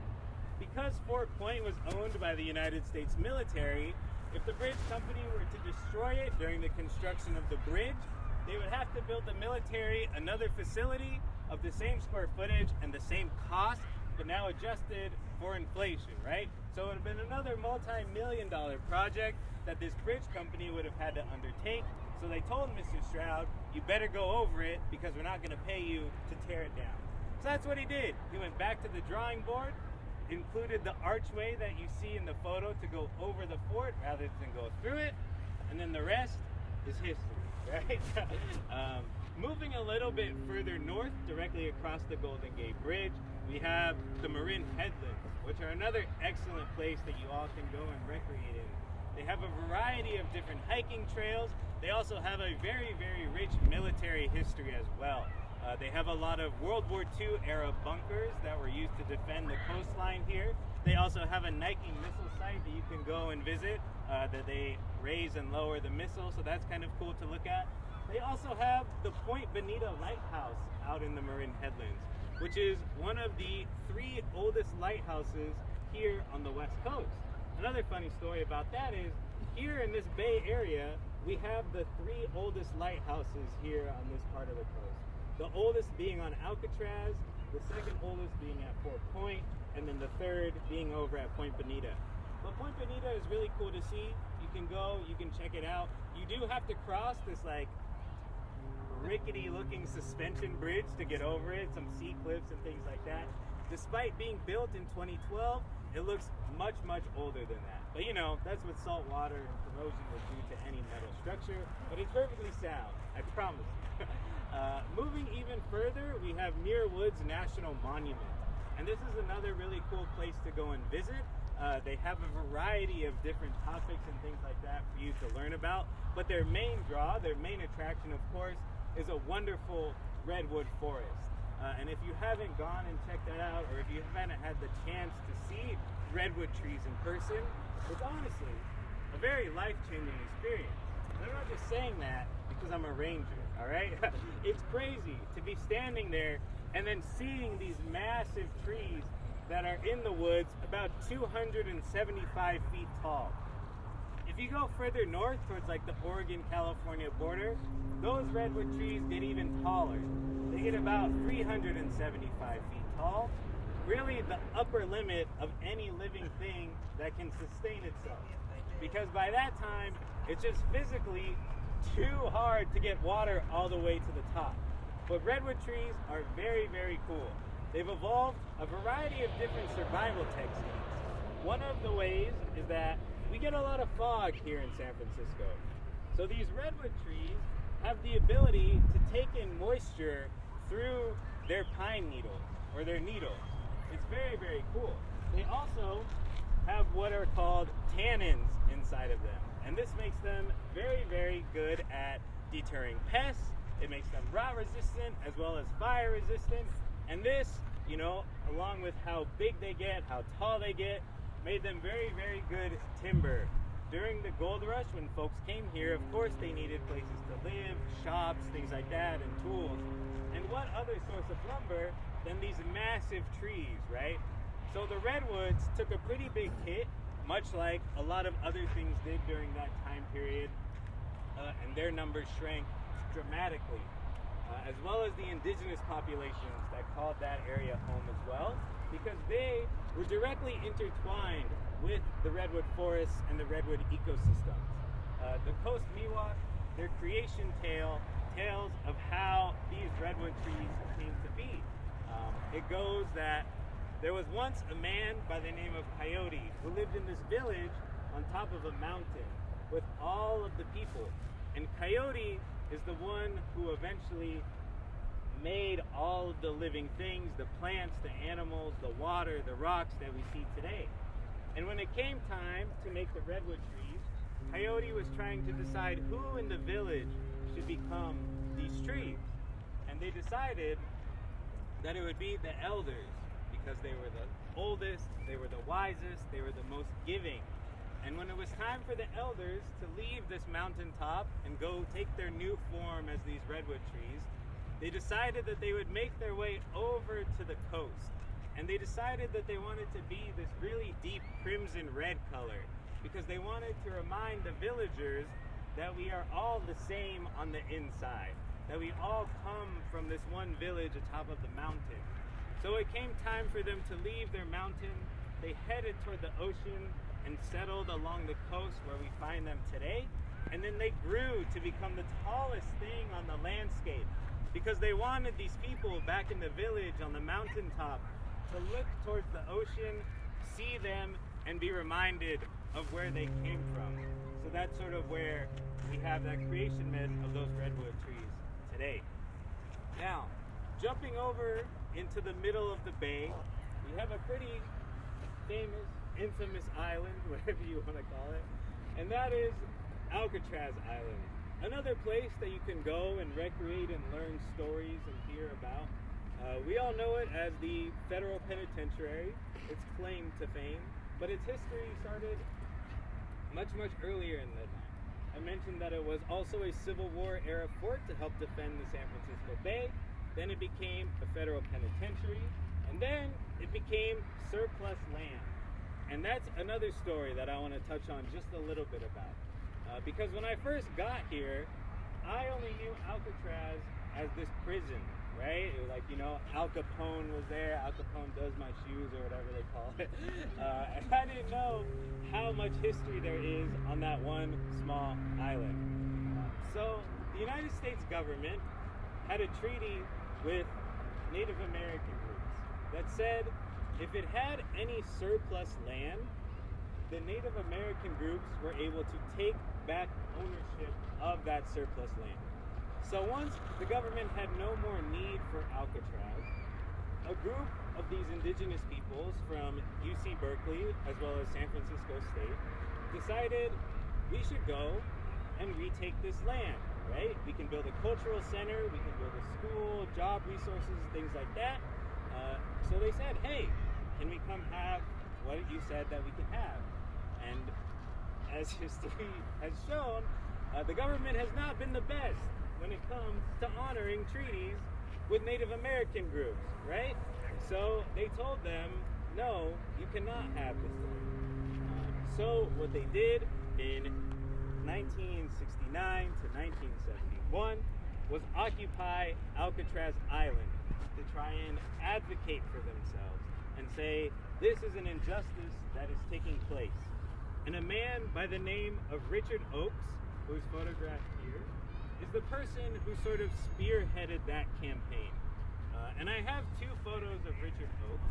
I have this one here, which is in black and white, and then I have another one, which is this one here, which is in color. And I have a black and white photo and a colored photo for a very specific reason. Oftentimes, when you see photos of activists from this time period, they're always in black and white.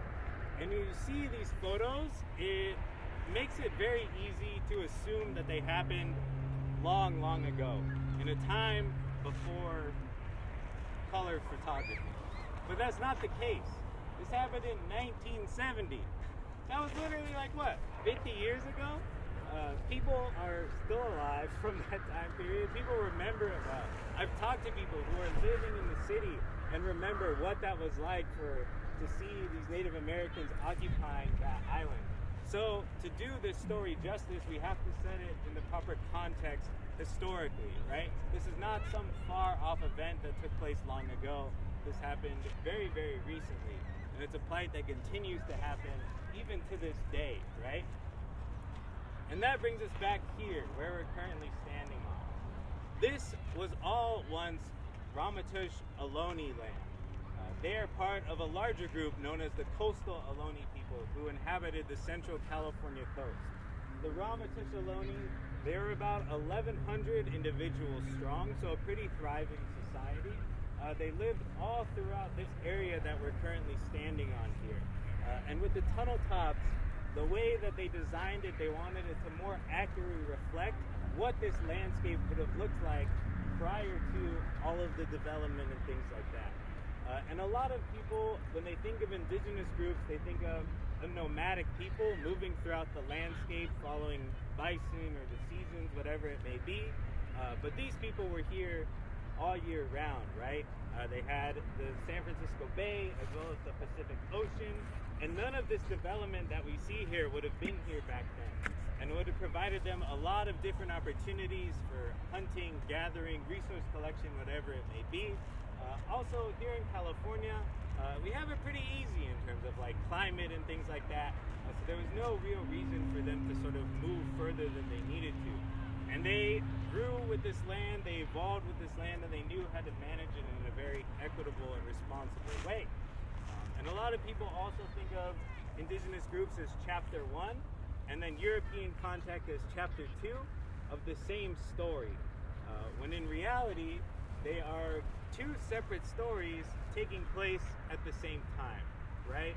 Because while the indigenous groups took a massive hit during the European contact, they still have people today continuing on their legacies, their traditions, their stories, and things like that. So as you go today and you explore the tunnel tops, explore the Presidio Visitor Center and the Presidio in general, the Bay Area in general, I want you to think about a story that at one point in your life had made you change your mind. And what specifically about that story made you change your mind, right?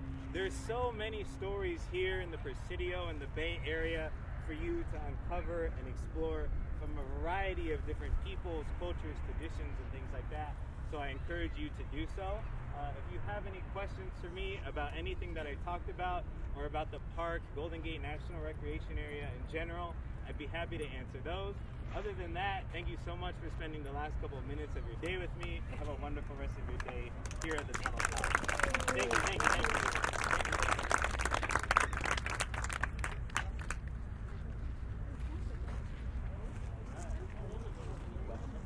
Thank you guys for sticking around.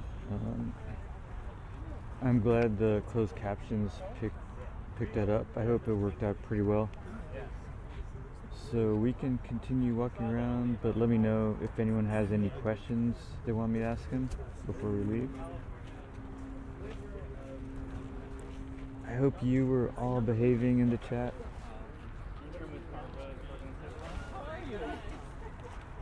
Look, they made it! They finally made it! And I know we met you, I just don't remember your name. Okay. Hey, that's right. You have your nieces come to the... Yeah.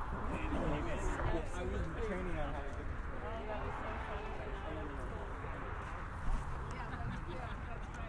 So we will look around the pan around from up here. I do have a question for him actually.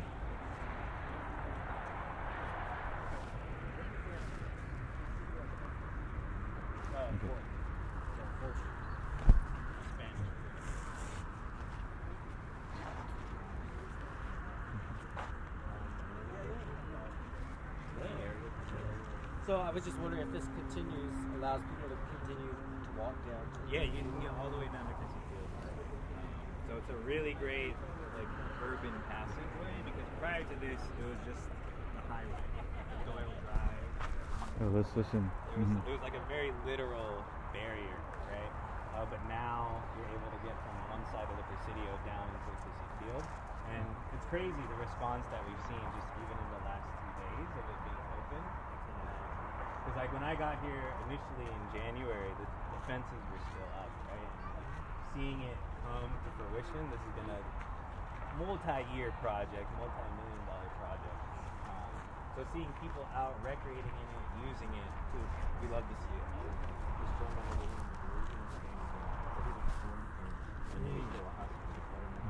Yeah.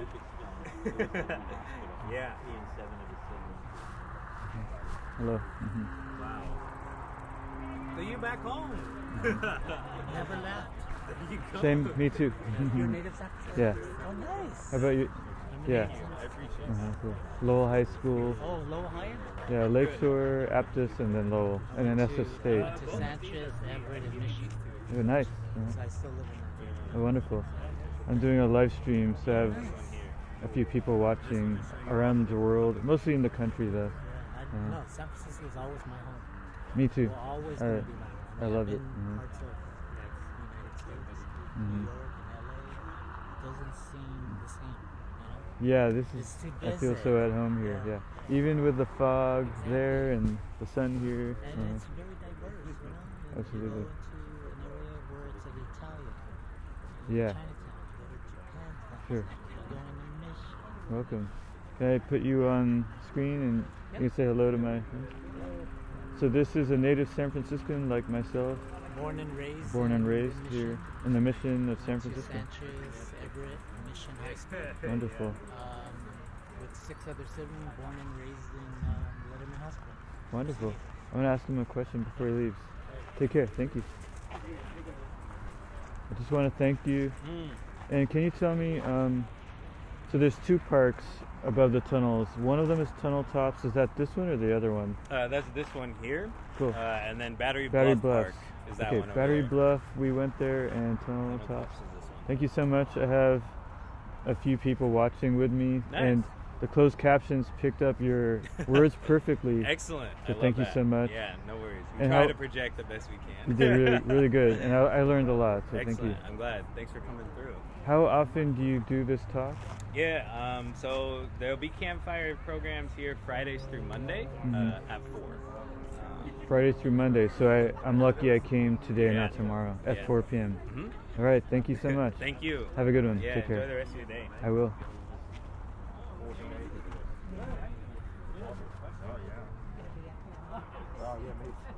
I live.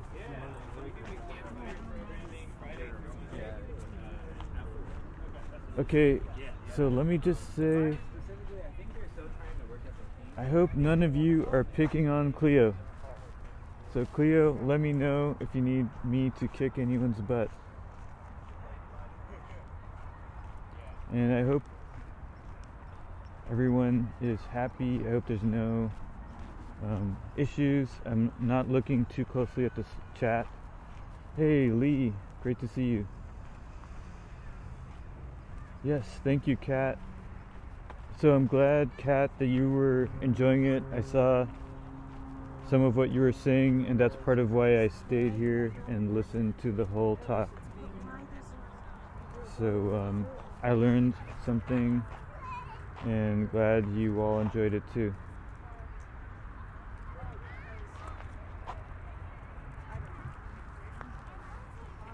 Yeah, so this used to be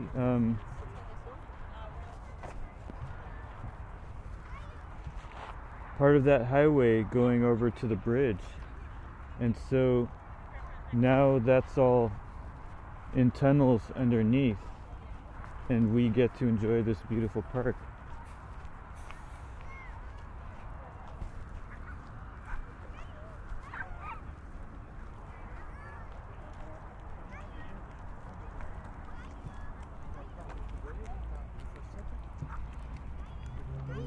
Yes, Alcatraz is here in our bay. It's actually straight ahead of us, but it's kind of covered in fog over there. But I do plan to visit sometime. So his name, I think it might be on the video. I did see, I think it's Alejandro Ruiz or something like that, but yeah, he was really good.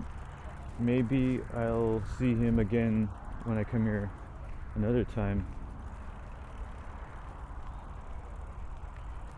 Wonderful, Robert Gannon, thank you so much.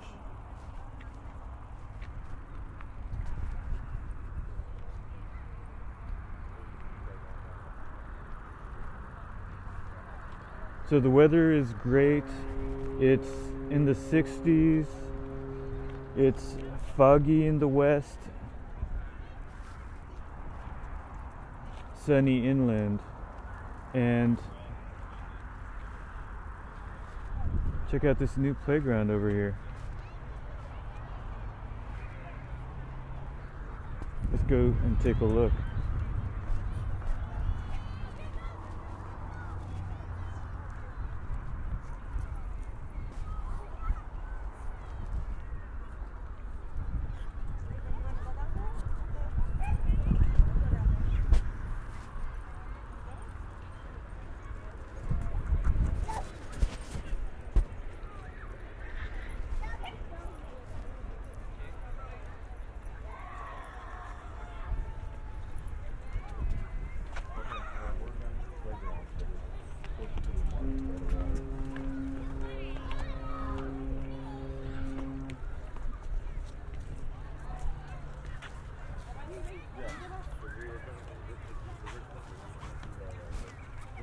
So as you see, it's a kids play area.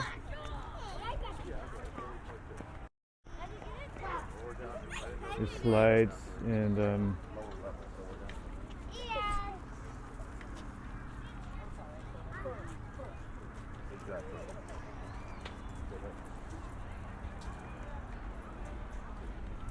it looks like there's an indoor area too. Let me ask this guy what this is. Hi. Hey, how's it going? Pretty good. What is this, if I may This ask? is a recreational center? Okay. Yeah. Like for the kids? Yeah, it's for kids and Cool. the staff. It's housed here as well. Awesome. So it's not open to the public, unfortunately. Just No, that's kids cool. stay. Yeah, I was wondering. Okay. Thank you. Have a good one. I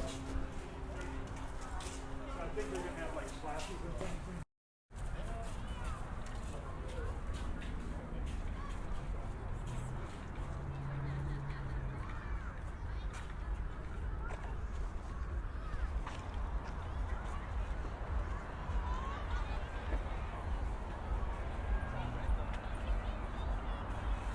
Well, this is great actually because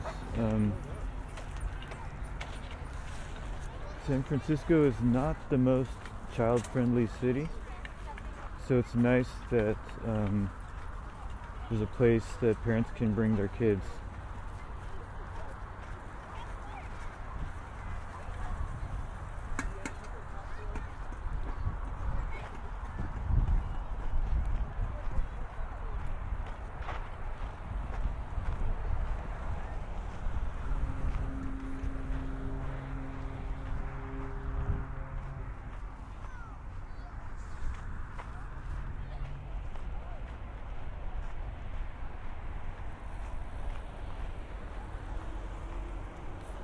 So I still have 42% battery.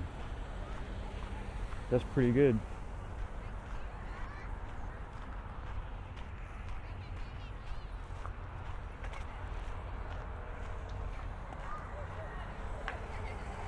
So I think I'll start walking back towards the Golden Gate Bridge where I parked.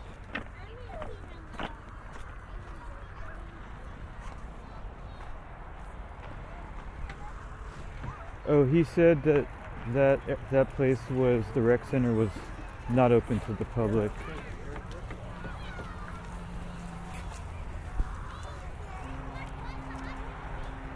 I didn't really ask for any details, I was just wondering what it was.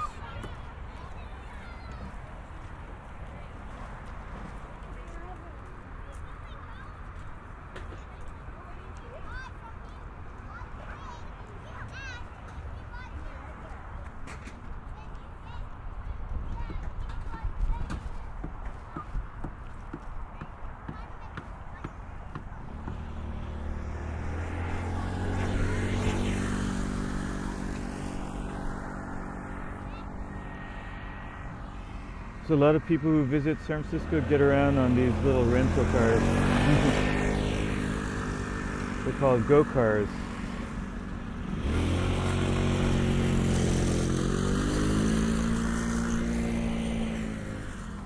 Okay, let's see, how can we get over to the other side? I think there's a bridge or something in this direction.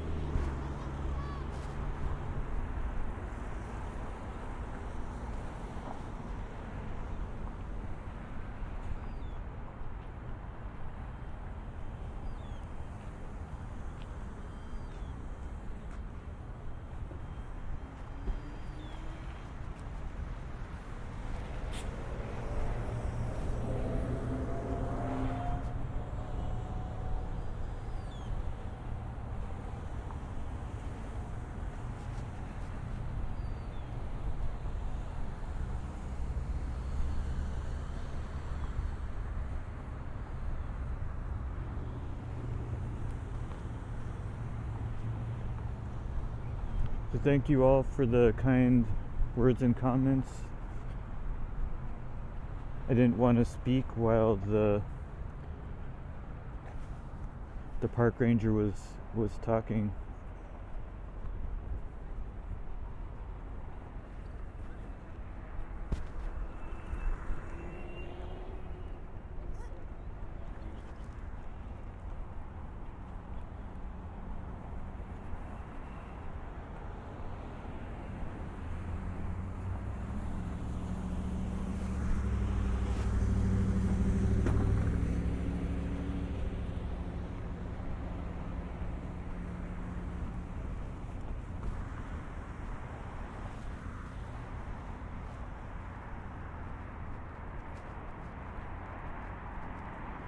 So from this perspective, we can see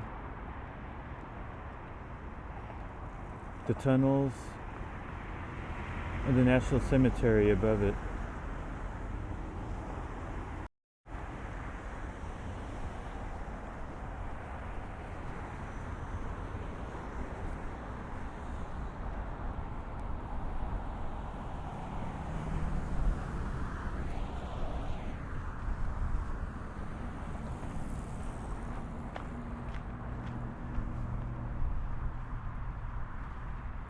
Okay, so you're just gonna basically see fog in the background now.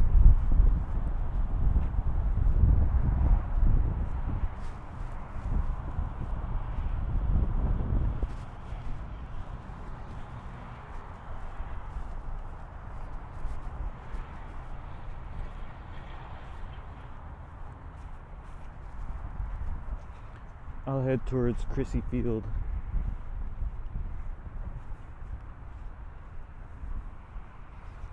Queen Nessie, that's what I was thinking. That looked like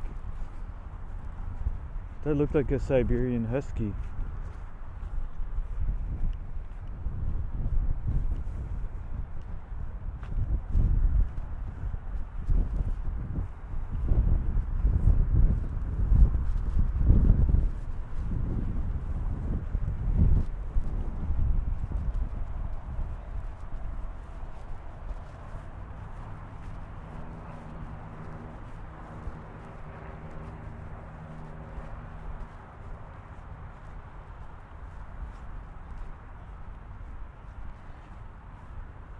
Thank you, Vianne and Gail. Yeah, this is my pleasure. Yeah, everything's fine. I had my lunch at home before leaving. I'll have my dinner when I get back.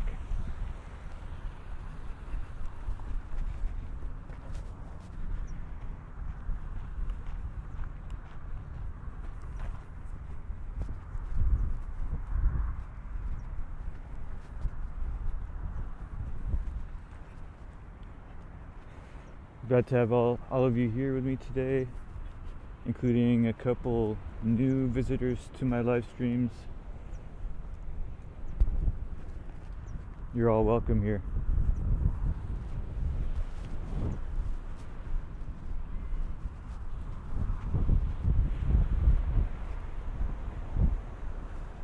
Thank you, TBS. Howdy, Mr. Terry. Yeah, I do hydrate, and I do have a drink in my car. It's basically Gatorade, but a little diluted.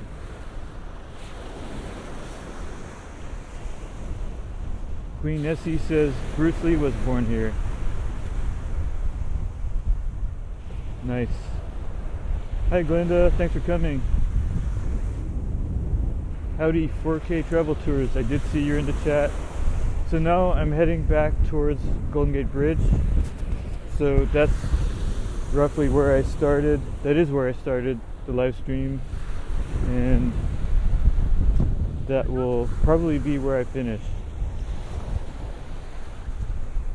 For anyone who's interested in hanging out and chatting still. Thank you so much, Cynthia Turner. So now it's really windy over here.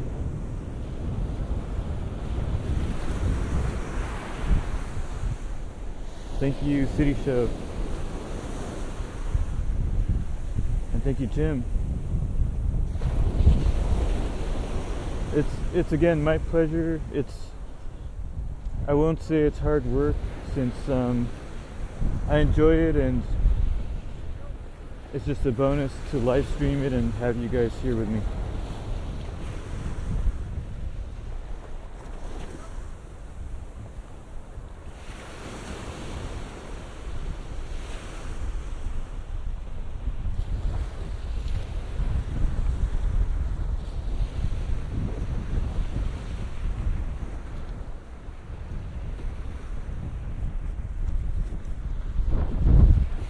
Thank you so much, Queen Nessie.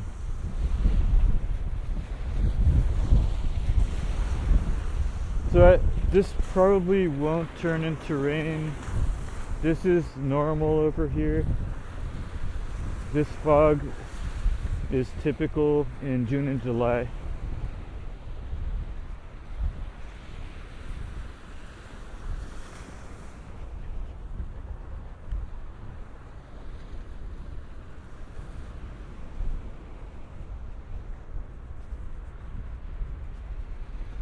So 4K, sorry to tell you, this is not a nude beach.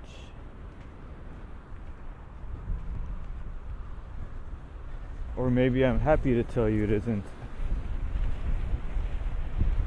Yeah, so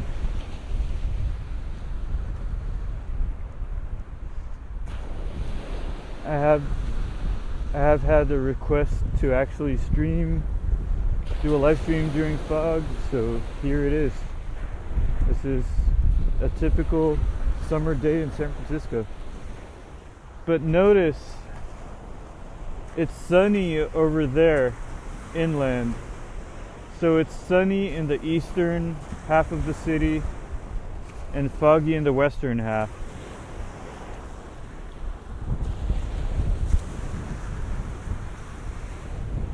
Wonderful, Karina, thank you.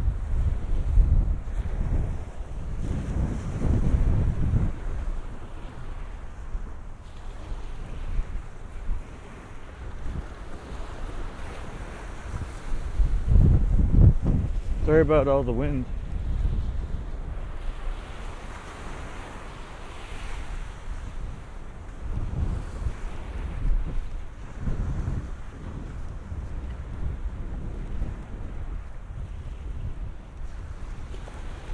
Yeah, Vienne, June and July is typically foggy.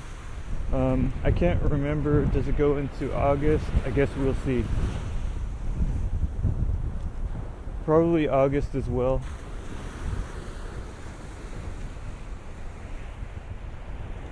September and October are usually nice, warm, and back to get hot over here.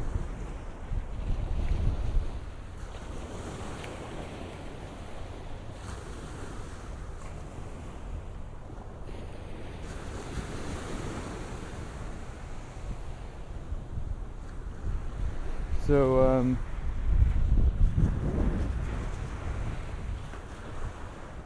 4K asks if I ever do any metal detecting. No, I've never done that. I have seen someone do that in Golden Gate Park. I just never bothered. I think there's plenty of other ways to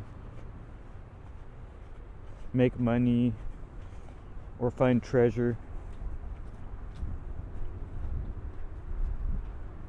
Greetings, Pepika. Always good to see you, Pepika. TBS asks if there is a nude beach in San Francisco, asking for a friend. Yes, that would be Baker Beach.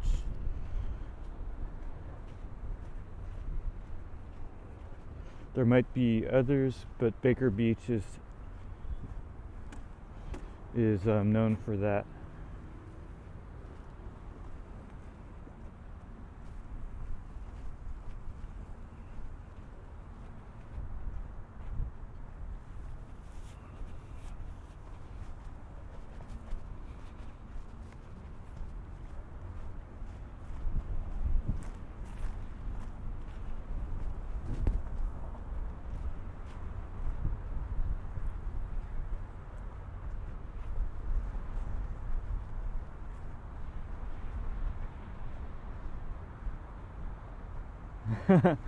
Lee says a friend told her it's called Baker Beach.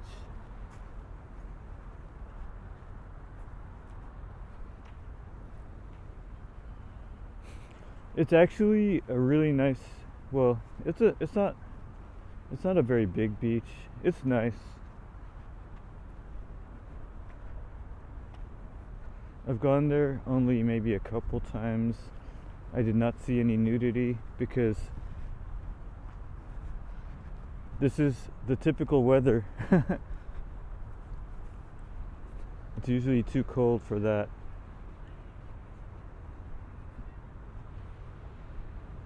Man, I'm getting hungry.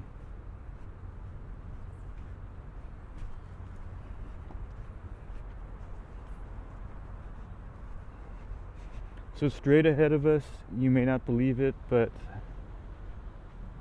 Golden Gate Bridge is somewhere over there in the fog.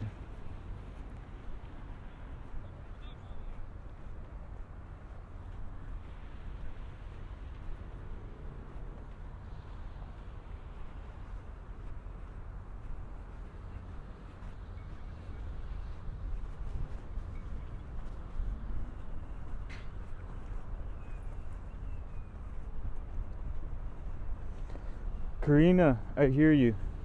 So for anyone that's stuck in 90s and 100s degree heat, I'm sure this fog looks really nice.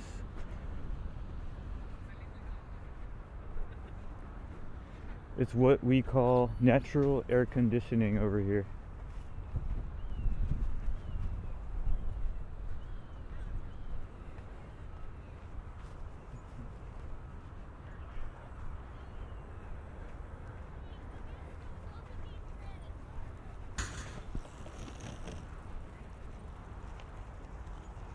So here's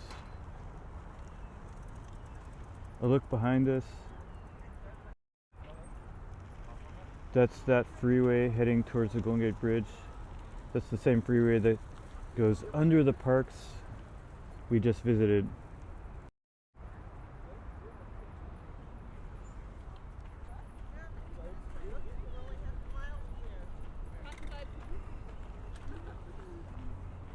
Oh, that's right.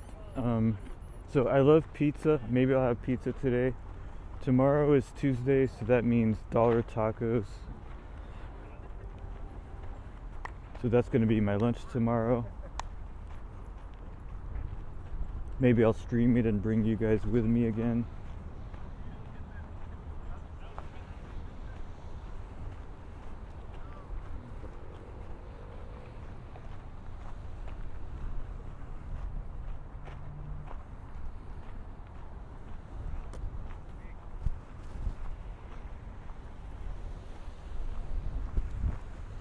Okay, I'll head more inland because the wind is kicking up the dirt.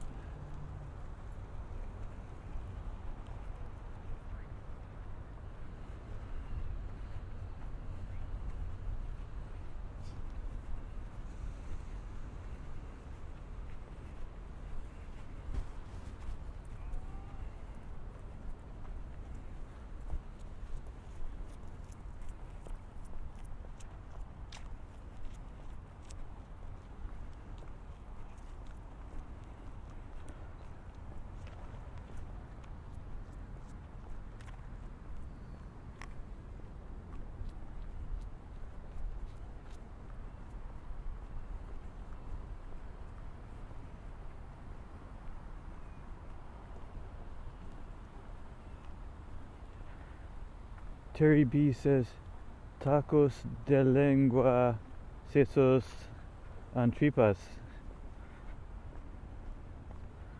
I don't know what that means, but I will have some tacos tomorrow. They have 5 different kinds. I always get one of each, and they are really, really good.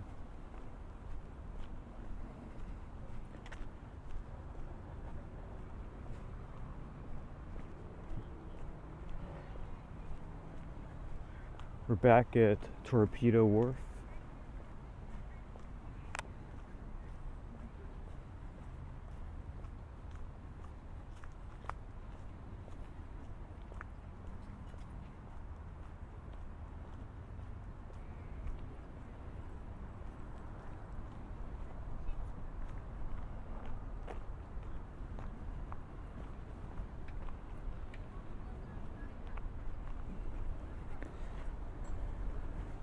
I see that we've surpassed 50 likes. Thank you guys so much. Dutchman, where's his mankini? No thanks, Dutchman. No thanks for that visual. They're still open. I could grab something, but I think I'll go somewhere else. There's also some good food waiting for me at home.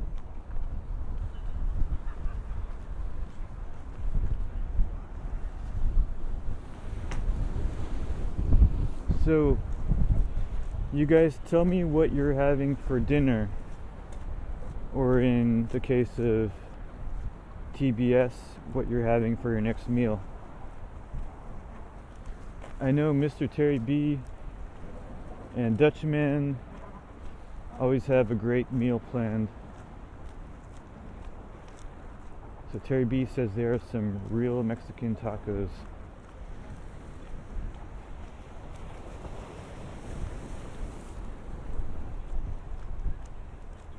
So that in front of me, you can barely see it, but that's the Golden Gate Bridge.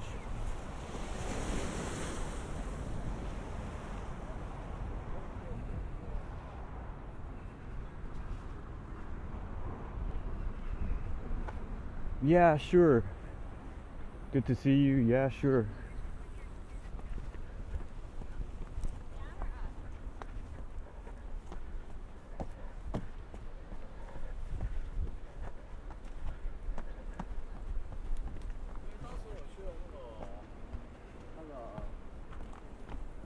Japanese tea garden.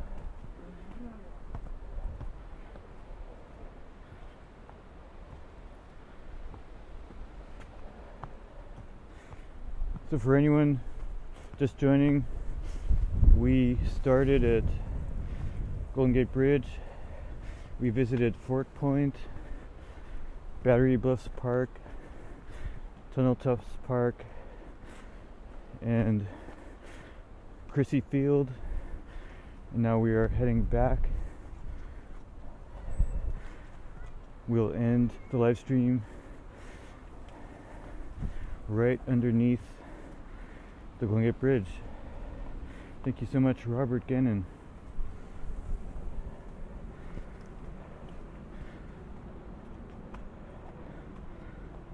And thank you all for joining. And welcome again, Ray Davis.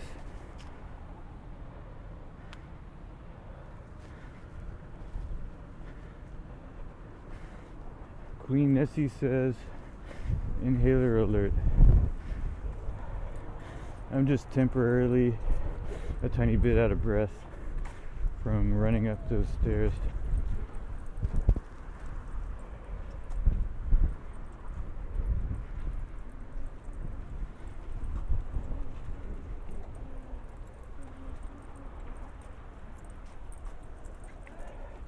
Terry B is having steak, chicken, and shrimp. Man, that sounds good, Mr. Terry.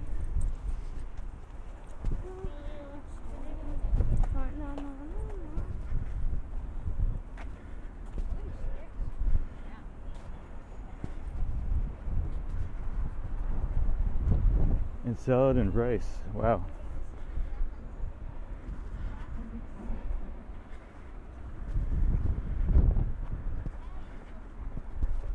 Thank you, Cleo.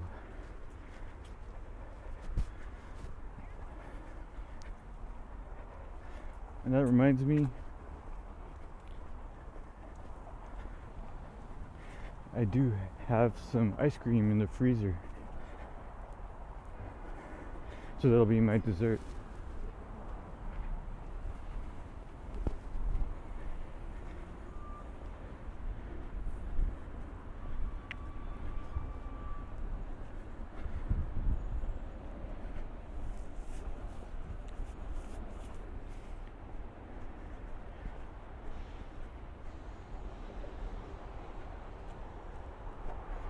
So again, thank you all for watching. Please stay with me till the end. We'll get a nice parting view of the Golden Gate Bridge. Well, although it's covered in fog, so we might not see too much.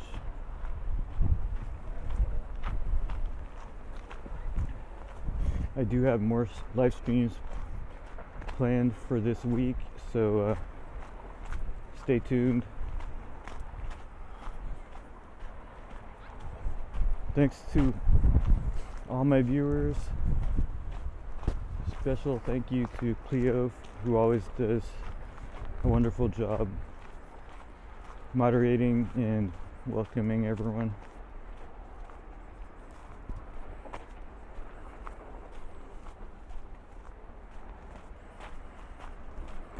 So the ice cream I have, I think it's cherry ice cream with cookie crumbs on top. I think it's cherry ice cream and vanilla with cookie crumbs.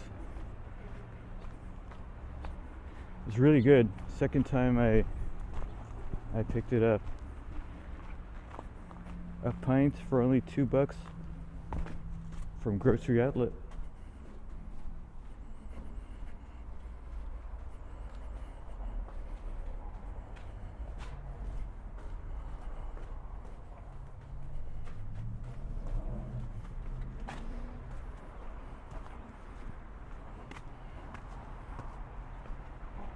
Thank you, Ray Davis. Thank you so much.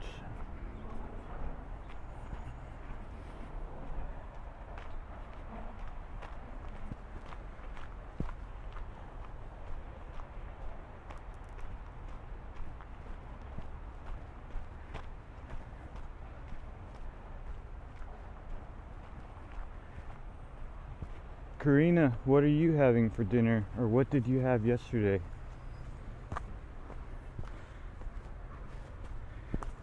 I like hearing what others are eating because it really gives me a big appetite for my dinner. Okay, here it is.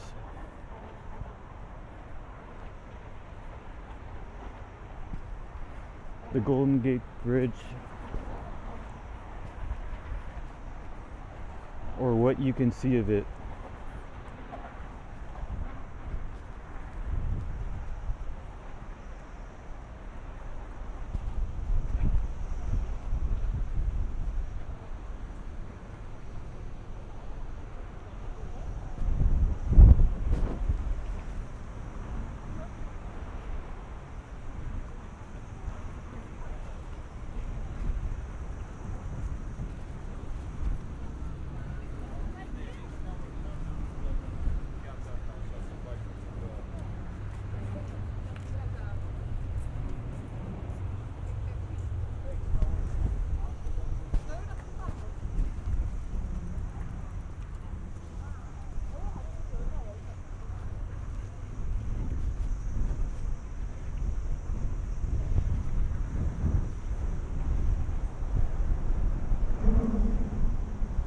Here we are underneath the Golden Gate Bridge.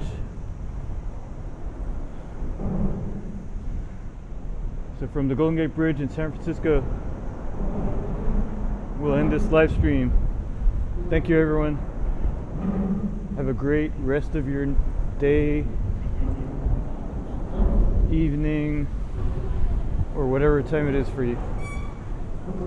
Hope to see you next time.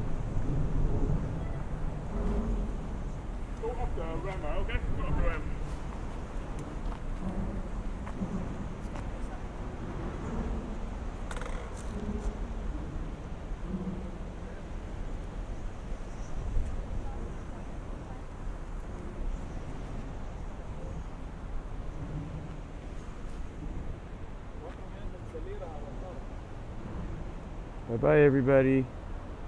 Smash the thumbs up. Take care. See ya.